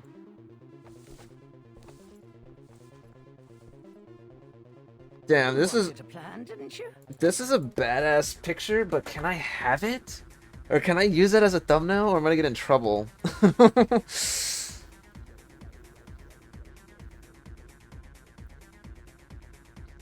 I don't know. They don't like... YouTube doesn't like having guns and stuff as, like, for thumbnails or blood.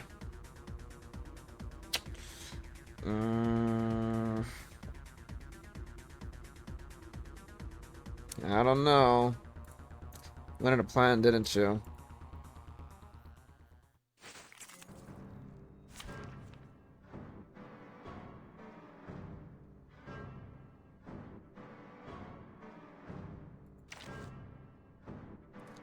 I mean, I could just put the twins there, I guess. Combat mode initiated.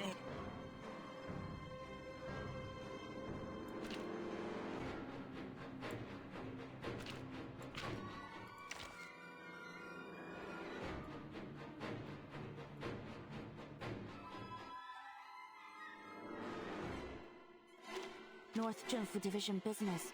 Make way. I think it'll be fine.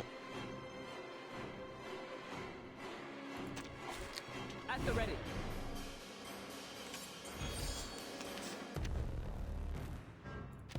This robot is programmed to follow a certain attack pattern, but you're not. Improvise, kids. You're more than just scientists. That much is obvious. You're crazier and bolder than you look. There's a thin line between genius and madness. We tend to skip rope over it. I'll take that as a compliment of our mental alacrity, Granny. You kids remind me of my daughter. Enough pep talk. Let's take this hunk of bolts down. What do they even... I don't even know what they do, man. I'll manually play it. I don't even know what teams they want to be on either. I'm just randomly putting stuff. Activating auto overclock restrictions lifted. Don't waste your breath. Keep your guard high. I'll keep them occupied. A well-measured strike. Swift as hair. My responsibility. Take this. Repolymerizing. Interacting with polymer. Okay, I This guess. combat will be recorded for statistical analysis and optimization.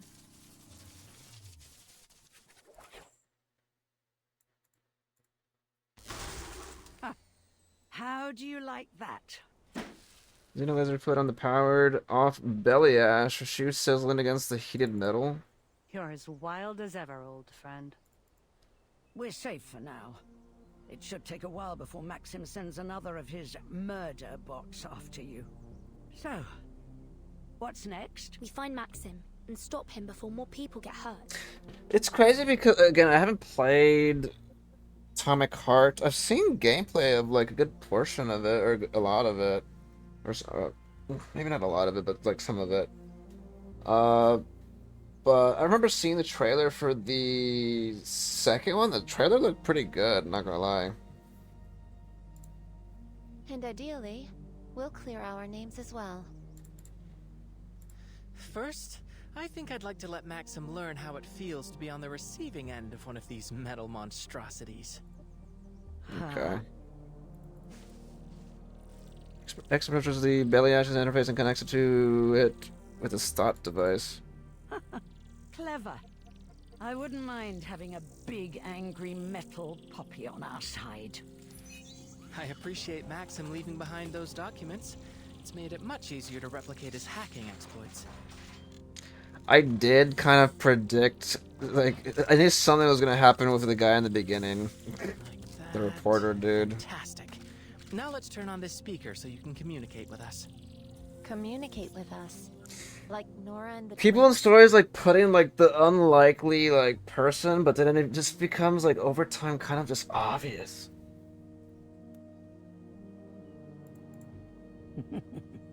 Fat chance of that. A Beliash doesn't have that kind of processing power. Processing power. But that can't be the sole factor, can it? The twins appear to have more processing power than Nora, and they even claim to have an emotional expression module, but they don't seem to have much of any emotions at all. Theoretically, they could just be very professional. Esmond Jr. shakes her head, tapping the side of her face lightly. Never mind. Perhaps I'm just projecting my own biases. Who's to say what motivates a robot's heart? Ones and zeros. X shrugs his shoulders, he then presses the belly ash's reset button and steps back. Its engine roars to life again, and the killing machine gets back on its feet. Good boy. Come on over here, pup. Pup staggers toward X and crouches by his feet. Well done, young man. This puppy of yours should be more than sufficient evidence of Maxim's involvement, if you can get it to the exhibition hall. Are you coming with us, Granny Xena? Me? Oh, no. Nah, they should have made the Granny a playable character instead. From here. The MC, Granny, and the twins. After a fight like that, I almost feel young again. Almost. Oops. Almost, but I'm not stupid enough to run towards trouble at my age. Xena puts away her gun and walks back to her wooden hut. Better get back to looking for that daughter of yours, right? Mind your own business, you old blabbermouth. The Goodbye, gilf. children. Gonna head off to bed, brother? Alrighty, man. Thanks for chilling and hanging out, dude. Latest, dude. Have a good night. Thank you for your help, Tamara. Granny Xena. Goodbye. We're almost done, too. Heading off pretty soon, also. But yeah, latest, man.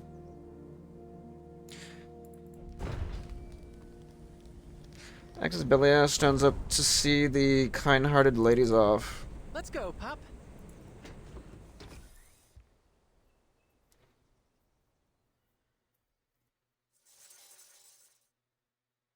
Hmm.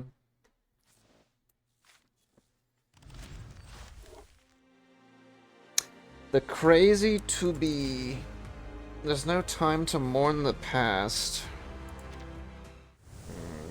I see. Last one for now. Noise and chaos fill the exhibition hall again as P3 and the twins deal with their escalating situation. Another one of them has gone barking mad. What the hell is going on? A little help here? Hold his legs down. Affirmative. Let me go! How many does that make so far? Yeah, I was gonna do up to On your 8. observations, this is the Not seventh specifically individual 8, to like, experience a serious individual ones, but psychiatric like up break. to part 8. Crispy critters.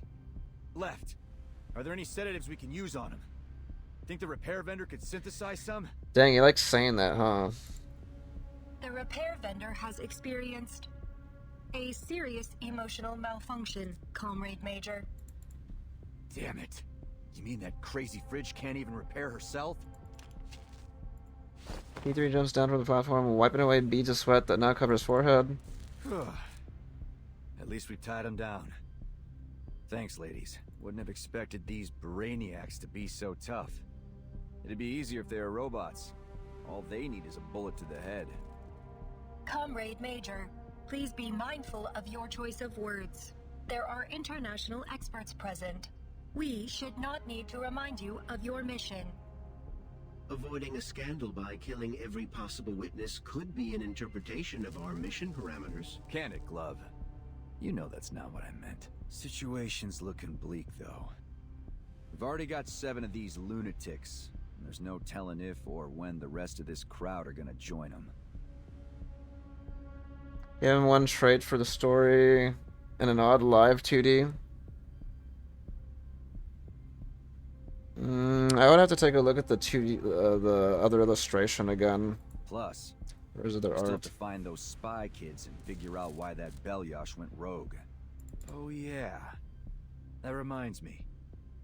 How'd your investigation pan out, right? I have cross-referenced our visitor logs with the official invitee list. Besides the supposed young doctors, there was another mismatched record, a journalist. What's that sound? Warning, large heat signature detected. The hell? Identifying machine code MA9 Belyash. That the one that switched itself on? Huge shadows cast over the broken glass of the assembly shop, in the middle of which lies several red dots that seemingly imply danger. As the airtight door opens, the twins extend their claws, and P3 raises his shotgun, scanning for a target. Master Shadow lumbers into the light. Please don't hurt me. Elias speaks as it raises its hands into the air. Please, listen. Huh?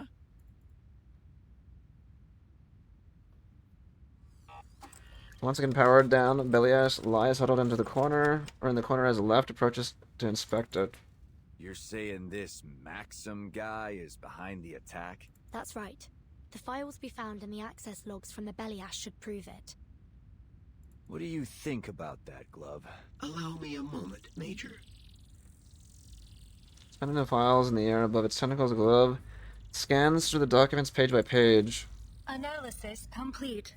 There are 2 unauthorized access logs in the MA9's database. The access exploit used is materially similar to the one we found in Nora's log, but there is a newer entry, and it appears that the second hacker has left a program behind that I am unable to parse. That would be me.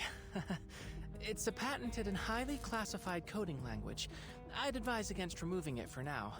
Otherwise, Maxim might regain control. Looky here. This seems to be a record of how our guy broke into the network. Any clue if it's the same one they used to crack the database? E3 hands one of the files over to the left. Affirmative. It is reasonable to conclude that Maxim is responsible for the malfunctions affecting Nora, the VOV-A6, and this MA9 Bellyash, and therefore that he is also responsible for the wider attack on the exhibition hall. If our foreign friends are correct, that may only be part of his plans. According to these files, he may also have tampered with the thought devices. So what's he aiming at? Charles turns another page in the air as he answers the question. He's already demonstrated sophistication with robotics. Suggests he could have easily adapted the thought device. To start with, he is likely using his own device to control the facility's robots remotely. But it's only logical to conclude his aim was to bring about an international uproar, to disrupt the launch of Collective 2.0. If that's the case, could he also have something to do with what's happening to the scientists? A reasonable hypothesis, to be certain. Crispy critters, we've jabbered enough. Let's just find this asshole and beat the truth out of him. Do we know his location, ladies? It's funny how there's just some words and like some just speech that they censor, and then there's some that others that they just don't. Like, it doesn't make sense sometimes. There have not been any registered turbine departures since the beginning of the attack.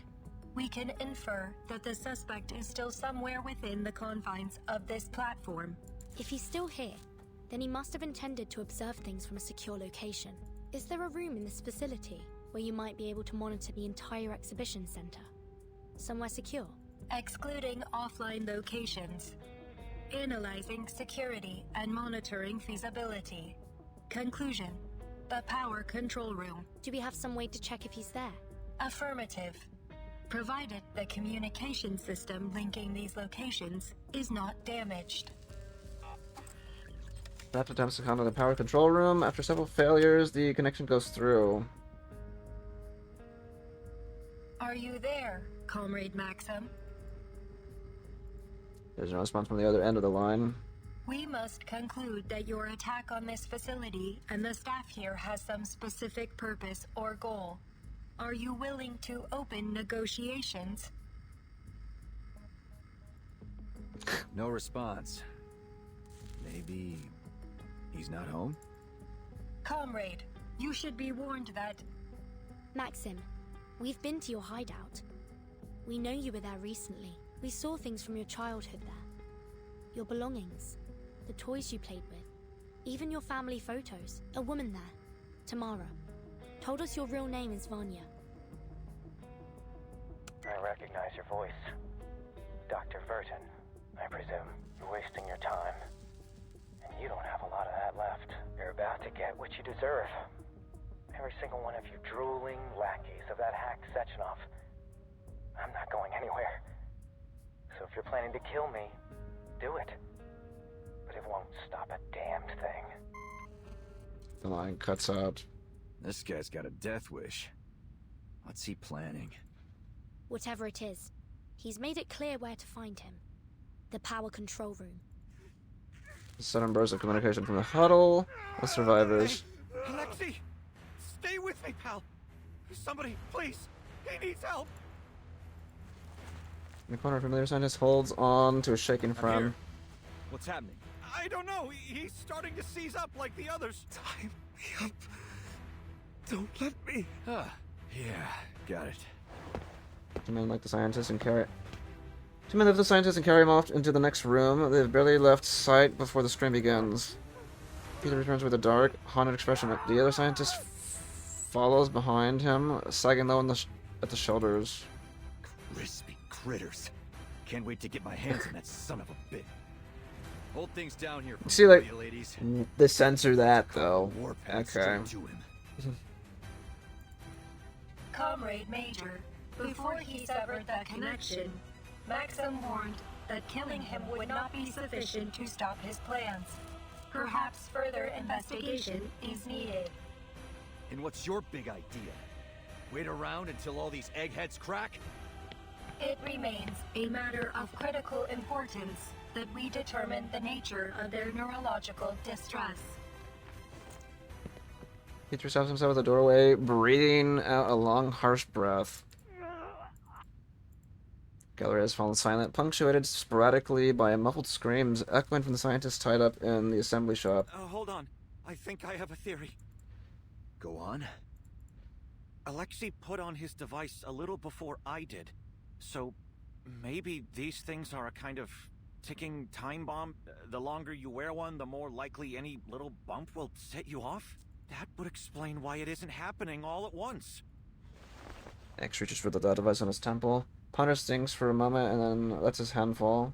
But that means we're all in danger of going off without warning. That includes me. The others look to X with a newfound concern for their colleague. There's no reason to think I'm immune. I polymerized myself and installed the device around the same time as they did. That's what I thought. This wasn't the data we were hoping to collect. Her harsher words are resting on her tongue, but she bites them back. I know you wanted a deeper understanding of this world, but why did you take such a massive risk? Think about the ramifications. You could lose your mind. Or worse, your life. This is an absolute disaster. I should never have let things get this far. There's always a method to these things, Mesmer. We aren't finished yet.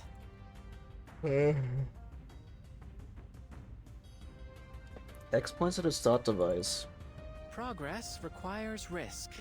We've always believed that. As researchers, we discover truth through experimentation.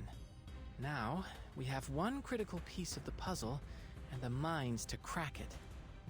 Are you suggesting we try to dissect a thought device to pinpoint how it causes these psychotic breaks? Precisely. Therapist takes a moment to weigh the risk before she agrees. You're right. There's no use complaining now.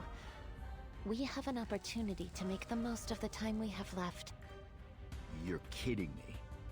We're going to rely on a couple of teenagers to fix this. Nah, fuck that. Back to plan A.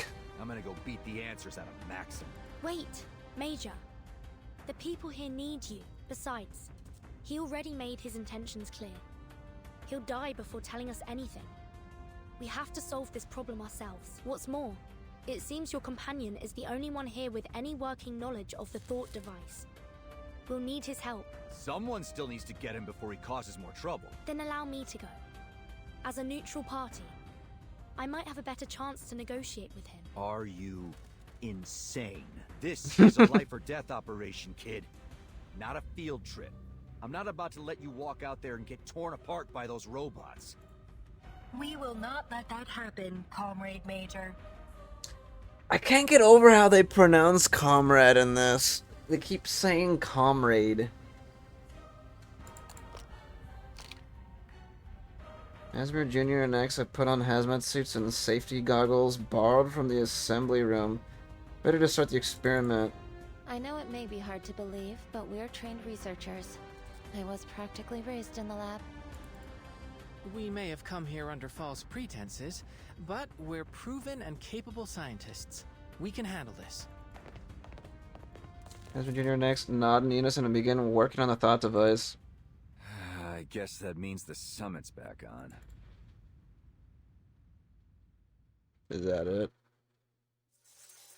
Yeah. Let's see if there's a little atom thingy. No?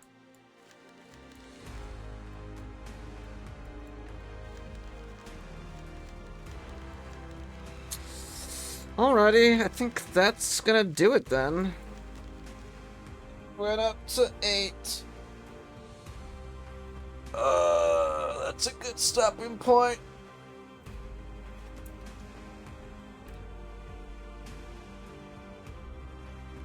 Yeah, you literally just came as soon as I'm about to end. I don't know what's up with everybody always arriving as soon as I end stream. But you guys definitely have some crazy ass timing.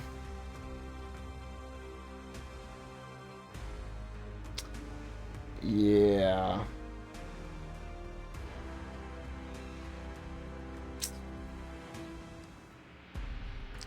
But yeah, anyhow, that was okay. It wasn't too shabby. I'm interested to see how the second half's gonna be. Let me see. Hold on, I'm trying to look up something.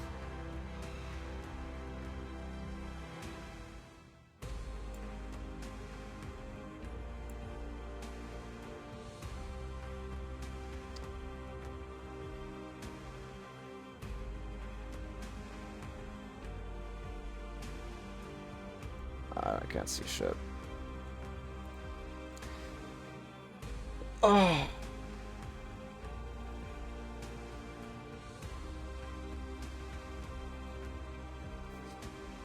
But yeah, anyhow, I think, yeah, it's not too shabby.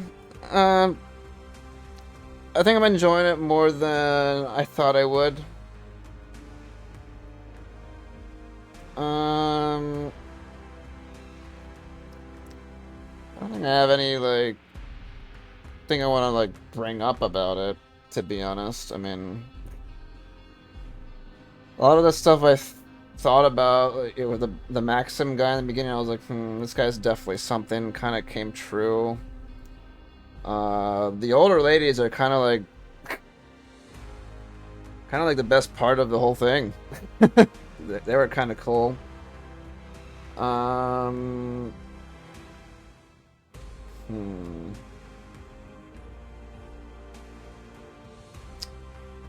But yeah, I think, okay, I don't really have anything else to say. I mean,